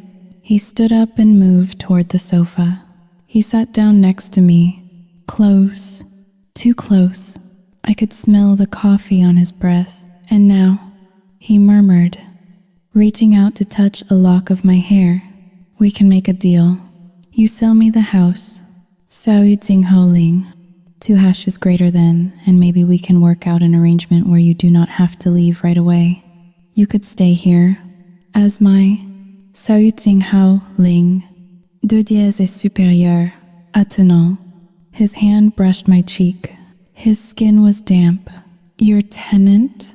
I asked, pulling back slightly. You mean your mistress? I mean whatever I say, it means, Carter said, his voice hardening. You owe me. Peyton, you tried to ruin my reputation with those lies about the necklace. You owe me. The necklace you bought with stolen money. I said clearly. Carter froze. His hand stopped in midair. Excuse me? The $2,400. I said, my voice gaining strength. From the Homeowners Association Maintenance Fund. Visa ending in 4590. Carter pulled his hand back, his face twisting into a sneer. You have no proof of that, just a piece of paper you probably forged. And the visits? I asked. The night you came into my bedroom, you were drunk. He scoffed. You imagined it. Did I imagine you smelling my underwear? The silence that followed was absolute. Carter's face went slack. The arrogance drained away, replaced by a flicker of genuine fear. What did you say? He whispered. I stood up. I shed the slump in my shoulders. I shed the trembling in my hands. I looked down at him, and for the first time, he looked small. Wednesday morning. I said, my voice ice cold. 9:15. You entered my house using the spare key you stole. You went to my bedroom. You opened my drawer. You took out my black lace underwear. You smelled them, and then you rolled around in my bed like a dog. Carter stood up, his face flushing a deep, Violent purple. You. Saoyuting Haoling. 2# is greater than you, bitch. You have been spying on me? I have been protecting myself. I said, I have it all. Carter, every time you walked in here, every time you looked through my windows, every threat, every lie, give it to me, he snarled, taking a step toward me, his hands curled into fists. Where is the recording? Give it to me or I will. You will what? I interrupted, stepping closer to him, defying every instinct that told me to run. You will hit me? Please do. Carter, I would love to add assault to the list of charges. You cannot prove anything. He spat. It is your word against mine. I am the president of the Homeowners Association. I am a pillar of this community. You are a drunk divorcee. Who are they going to believe? That is a good question, I said. I looked over his shoulder, directly at the bookshelf, where a small red light was blinking on a concealed camera. Why do we not ask them? Carter followed my gaze. He saw the camera. What is that? He demanded. That, I said, a smile cutting across my face like a wound, is a live stream. We are currently broadcasting to the Oak Creek Community Facebook page, and I believe Saoyuting Haoling. Ketu, yes. Sarah just texted me. We have 312 viewers. Carter's face went white. The color drained out of him so fast he looked like a corpse. He staggered back, looking from the camera to me, his mouth opening and closing like a fish on dry land. No, he whispered. No, you are lying. Say hello to your wife. Carter, I said, my voice ringing with triumph. I am sure Linda is watching. She never misses a notification. I picked up my phone from the table and held it up. The screen showed the Facebook feed. The comments were scrolling by so fast they were a blur. Oh my God, is that Carter? Did he just admit to stealing the money? He smelled her what? Someone call the police. Linda just commented, I am coming over. It is over. Carter, I said, the mask is off. Carter looked at the phone, then at me. The entitlement was gone. The arrogance was gone. All that was left was the terrified realization that his life, his carefully constructed kingdom of picket fences and roses, had just burned to the ground. He lunged for the camera on the shelf. Do not touch it, I screamed, my voice primal. But before he could reach it, the front door burst open. It was not the police. Not yet. It was Linda, and she was holding a golf club. The sound of a titanium driver impacting a human shoulder is a dull, sickening thud that I will never forget. Linda did not hit Carter in the head. She was too calculating for murder. Even in her blind rage, she swung the golf club like an executioner's axe, striking him squarely on the upper arm, the bone cracking audibly beneath the expensive fabric of his polo shirt. Carter screamed. It was a high, thin sound, devoid of masculinity, the sound of a bully who had never felt pain before. He crumpled to the floor, clutching his arm, curling into a fetal position on my Persian rug. Linda stood over him, her chest heaving, her knuckles white around the grip of the club. She looked deranged, her perfect bob wig slightly askew, her eyes two black holes of fury. But she did not look at him with love or betrayal. She looked at him like he was a stock that had just crashed to zero. You fool, she hissed, her voice trembling with a terrifying quietness. You absolute, incompetent fool.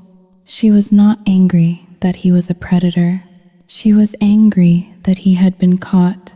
She was angry that I had broadcast his depravity to the 312 people who mattered most to her social standing. Then, the blue lights washed over the living room walls, The police did not knock. They stormed in, weapons drawn, shouting commands. The neighbors had called. Everyone had called. I sat on the sofa, unmoving, watching the chaos unfold as if it were a movie I had already seen. I watched them handcuff Carter while he wept and blubbered about his rights. I watched them confiscate the hidden camera from the bookshelf as evidence. I watched Linda being escorted out, screaming that she would sue the police department. Swim it. Sue the entire world. When the last cruiser finally pulled away, taking the noise and the violence with it. The silence that rushed back into my house was deafening. Sarah walked over and sat beside me. She closed my laptop, severing the connection to the digital world. "It is done," she whispered. I looked at my hands. They were steady now, but I did not feel like a winner. I felt like I had just detonated a nuclear bomb in my own living room to kill a cockroach. The fallout began the next morning. I woke up not to the sound of birds, but to the sensation of being watched. I walked to the kitchen window and peered through the blinds. There were cars driving slowly past my house. Not normal traffic. These were neighbors. People who lived 2 streets over, slowing their vehicles to a crawl to gawk at the scene of the crime. I saw a woman in a Range Rover point at my front door while talking to someone in the passenger seat. I was no longer Peyton Vance, the interior designer. I was the woman from the video. Sarah came downstairs, her eyes glued to her phone. She looked pale. "Do not look at the internet." "Mom," she said, pouring herself coffee. "Tell me," I said, leaning against the counter. "I need to know what we are dealing with." Sarah hesitated, then sighed. The video was screen recorded. It is everywhere, not just the Homeowners Association page. It is on Twitter. It is on local news blogs. The headline on the Chaotic County Forum is, "Suburban Creeper Caught Sniffing Neighbor's Underwear." I flinched. The crudeness of it stung. "And the comments?" I asked. "Most people are horrified." Sarah said quickly, "They are calling him a monster. They are praising you for exposing him." "But," I pressed. I knew there was a but. Sarah scrolled down, her expression tightening. "There are some. Sao Yu Jing Hao Ling. 2# is greater than others. People asking why you let him in so many times. People analyzing the video of you drinking. One comment said, 'She sounds like she is slurring. Maybe she invited him and then regretted it.' Another one says, 'Two toxic people destroying each other. Poor property values.'" I laughed. A harsh, dry sound. Property values. Of course, I needed to get out of the house. The air inside felt recycled and stale. I put on sunglasses, a baseball cap, and my most nondescript workout clothes. I told myself I was just going to the mailbox. As I walked down the driveway, the heat of the day hit me, oppressive and heavy. The street was deceptively quiet. I could feel the eyes behind every curtain, behind every shutter. I reached the mailbox at the curb. As I pulled out the stack of bills and junk mail, I heard footsteps. It was Barbara, the woman who had gossiped about me in the grocery store just days ago. She was walking her golden retriever. There was no way to avoid her. I braced myself for a confrontation. I lifted my chin, ready to fight, but Barbara did not attack. She stopped 10 feet away, her eyes wide, filled with a mixture of fear and grotesque curiosity. "Peyton," she breathed, her hand fluttering to her throat. "Oh my God, we saw the video. We had no idea. Did you not?" I asked, my voice cold. "I seem to remember you having plenty of ideas about me when I was buying apples on Tuesday." Barbara flushed a deep crimson. Haling, 2 hashes greater than that was just talk. You know how people are. But Carter, Haling, 2 hashes greater than what he did. Haling, 2. It is sick to think he was in our houses too. He has keys to the pool house. He has keys to the community center. My daughter takes swimming lessons there. She shuddered, and for a moment, her fear was genuine. But then, the mask slipped back into place. But Peyton, she lowered her voice, leaning in as if we were co-conspirators. Did you really have to live stream it? I mean, the whole world is laughing at Oak Creek. My husband is worried about what this will do to the market. We were thinking of listing our house next spring. I stared at her. I looked at this woman who was more concerned about her Zillow estimate than the fact that a sexual predator had been running our neighborhood. I am sorry my survival is inconvenient for your real estate portfolio. Barbara, I said, next time, I will try to be victimized more quietly. I turned and walked back up the driveway, leaving her standing there with her mouth open. But the victory felt hollow.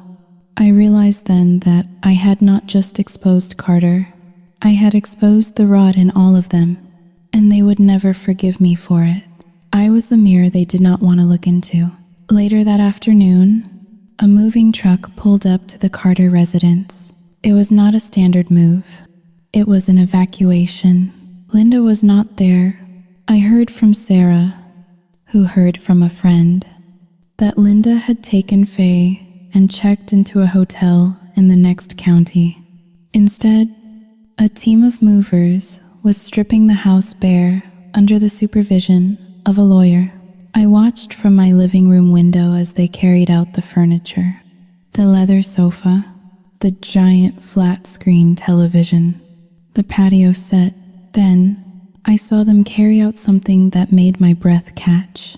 It was a box of files, dozens of them, homeowners association records, financial statements, the secrets of the neighborhood, being hauled away into a white van.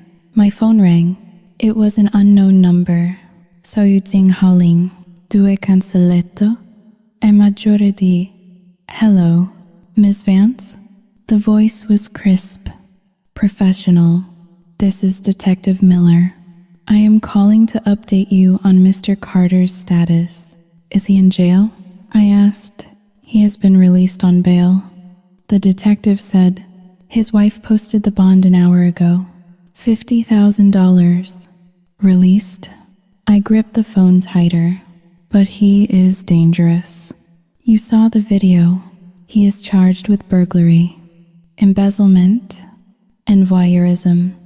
Ma'am, these are serious charges, but they are not capital offenses. He has been ordered to stay away from Oak Creek and to have no contact with you or your family. He is wearing an ankle monitor. An ankle monitor, I repeated dully. That is supposed to make me feel safe? We are doing everything we can, the detective said, sounding tired. But Miss Vance? Haling, 2 hashes greater than I should warn you. His lawyer is already spinning a narrative. They are going to claim entrapment. They are going to claim you lured him there to extort him for the land deal. The live stream, Haling, 2 hash is greater than, while effective. Haling, 2 hash is greater than it complicates things. It looks premeditated. It was premeditated. I said, I plan to stop him because nobody else would. I understand, he said. Just Haling, 2 hash is greater than be careful. The court of public opinion is one thing. A criminal court is another. Haling, 2. I hung up. I looked across the street at the empty house. Carter was out. He was free.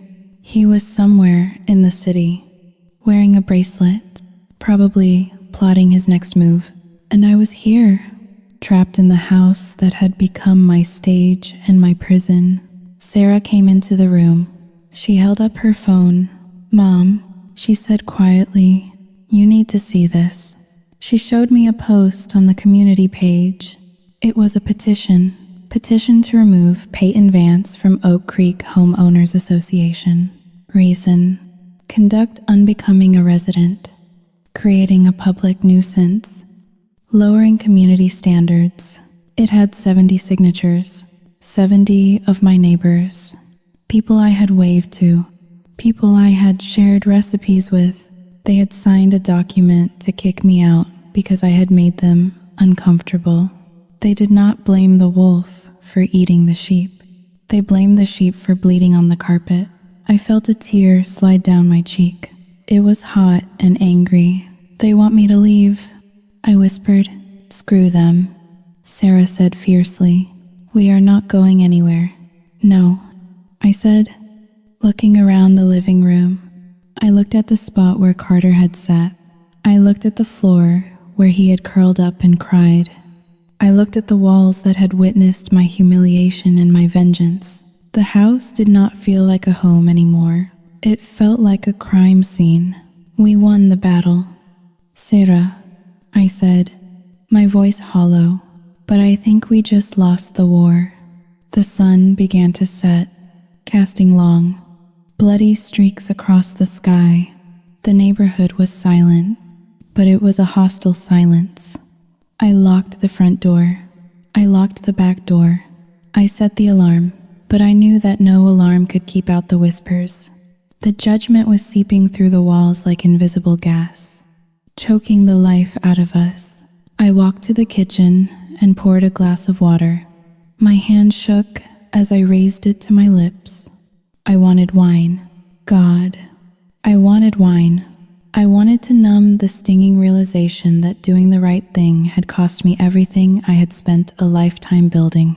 I was the woman who took down the monster, and in return, the village was sharpening their pitchforks for me. The silence that follows a hurricane is often more terrifying than the wind itself. In the storm, you have a purpose. You brace against the door. You hold on to your children. You survive moment by violent moment. But in the aftermath, when the skies clear and the debris settles, you are left with nothing but the wreckage and the realization that the world you knew has been irrevocably altered. It had been 1 week since the live stream, 1 week since Linda swung the golf club, 1 week since the flashing blue lights washed away the facade of my suburban life. I spent most of my days cleaning. It was a manic, obsessive pursuit. I scrubbed the hardwood floors of the living room with bleach and boiling water, trying to wash away the invisible stain of Carter's body. I threw away the Persian rug where he had curled up and wept. I threw away the armchair he had sat in. I stripped the bed sheets in the master bedroom and burned them in the backyard fire pit.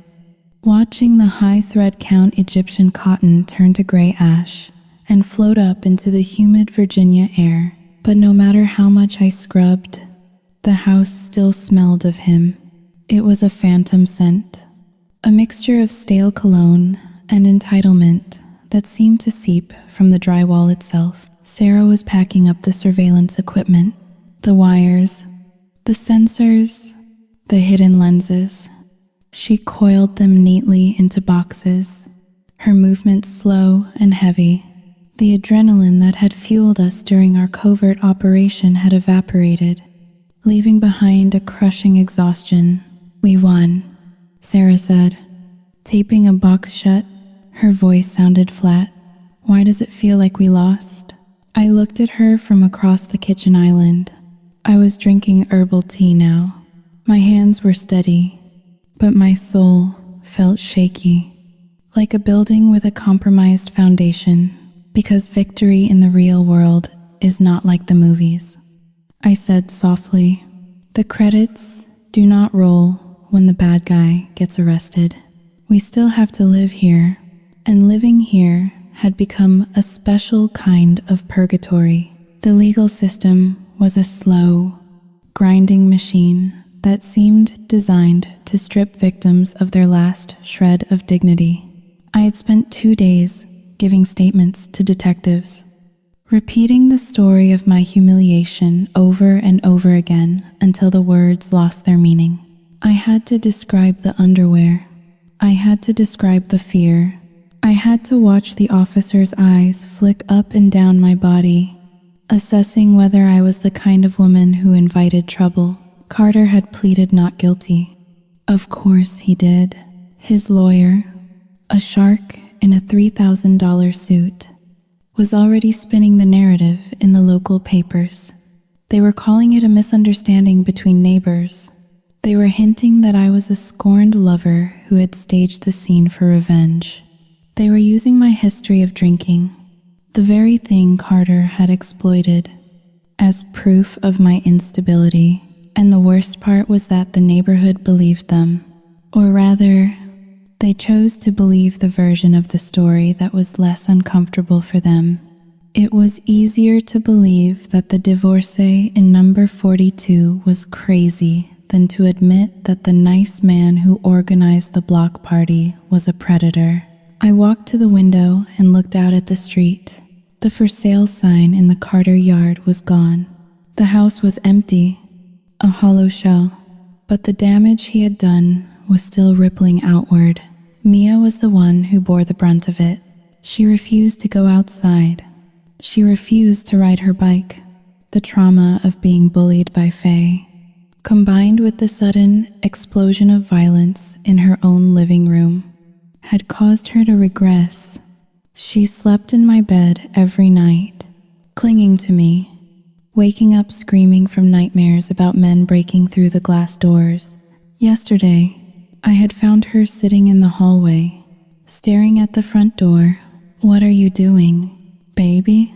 I had asked, waiting for the bad man. She had whispered. That broke me. It shattered whatever resolve I had left to stand my ground.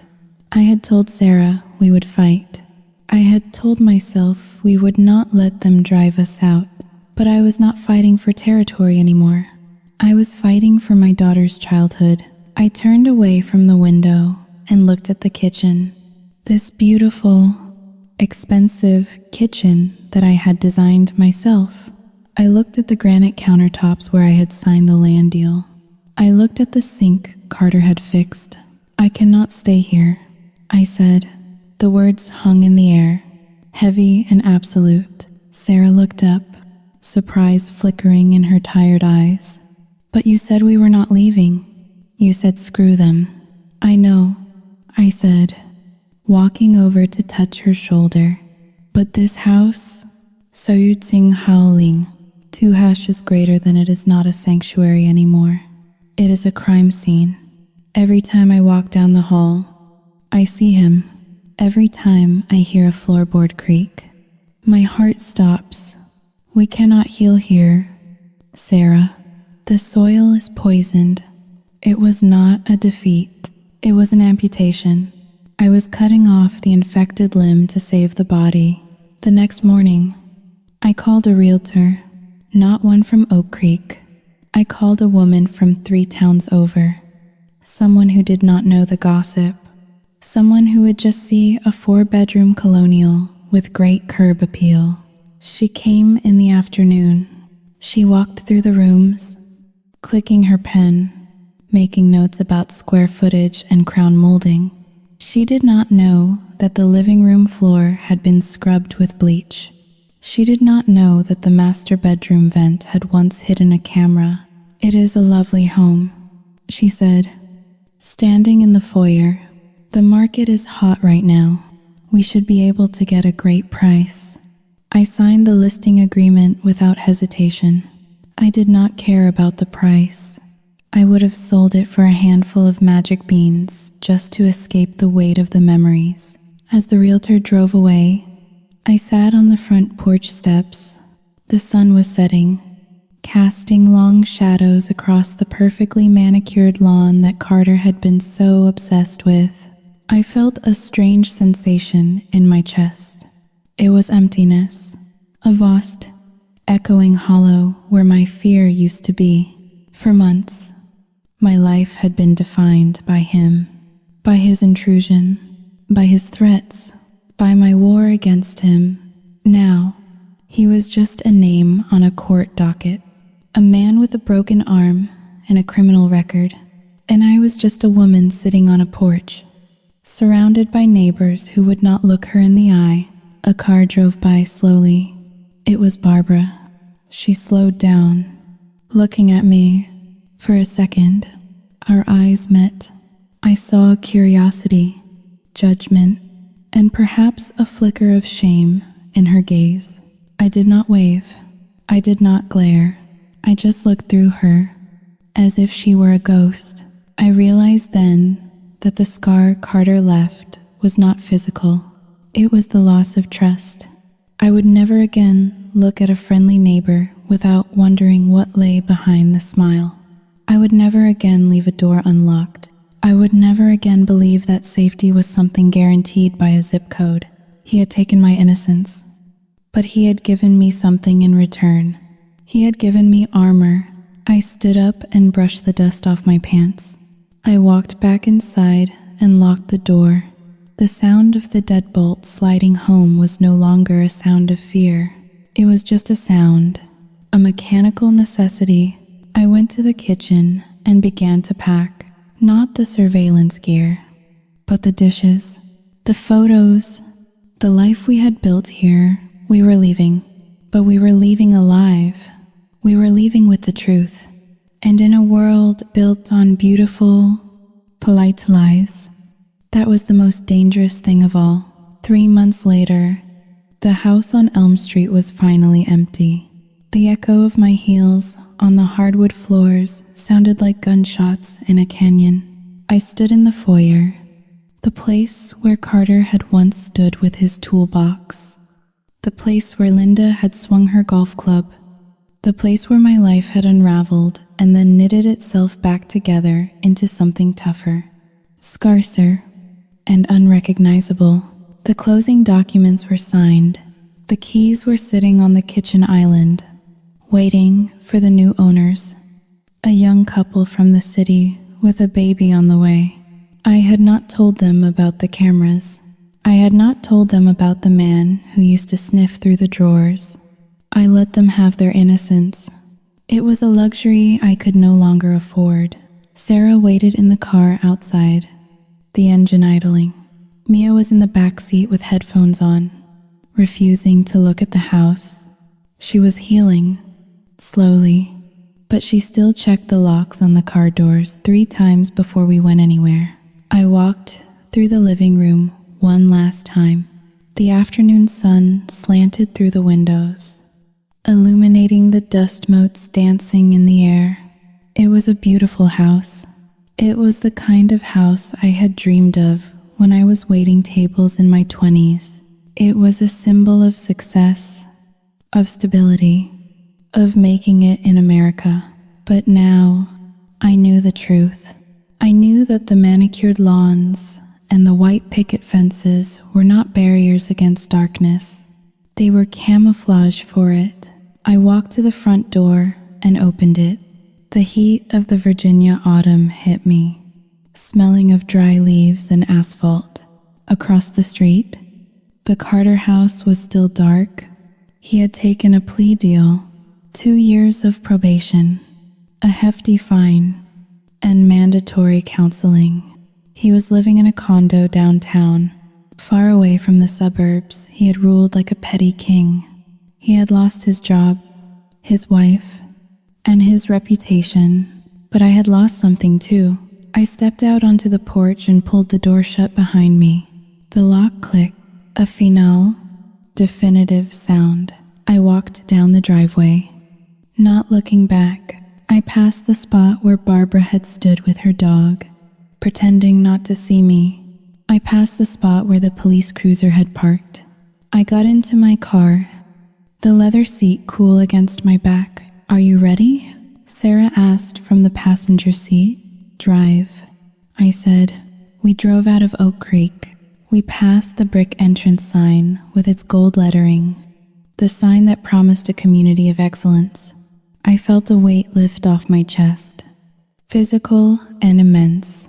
We did not move to another suburb.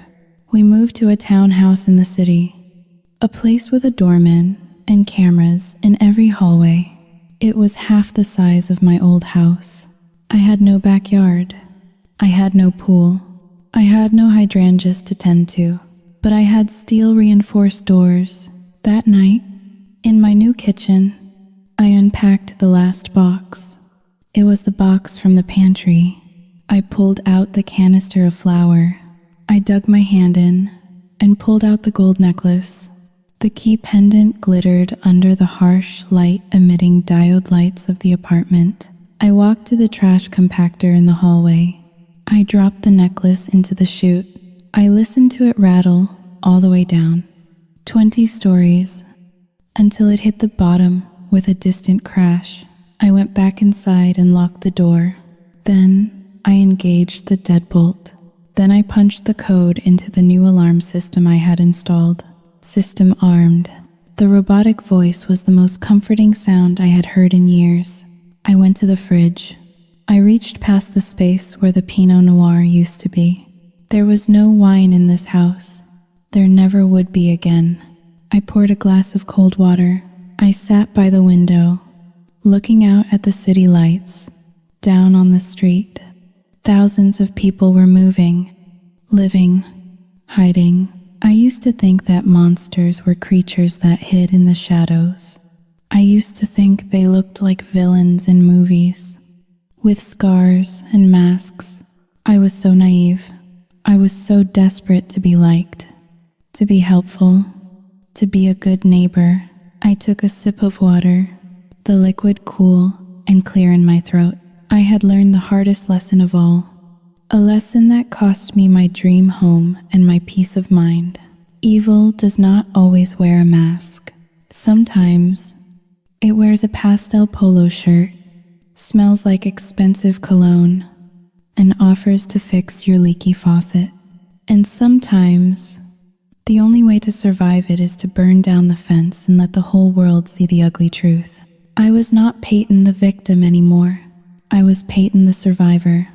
And as I watched the city sleep below me, I knew one thing for certain.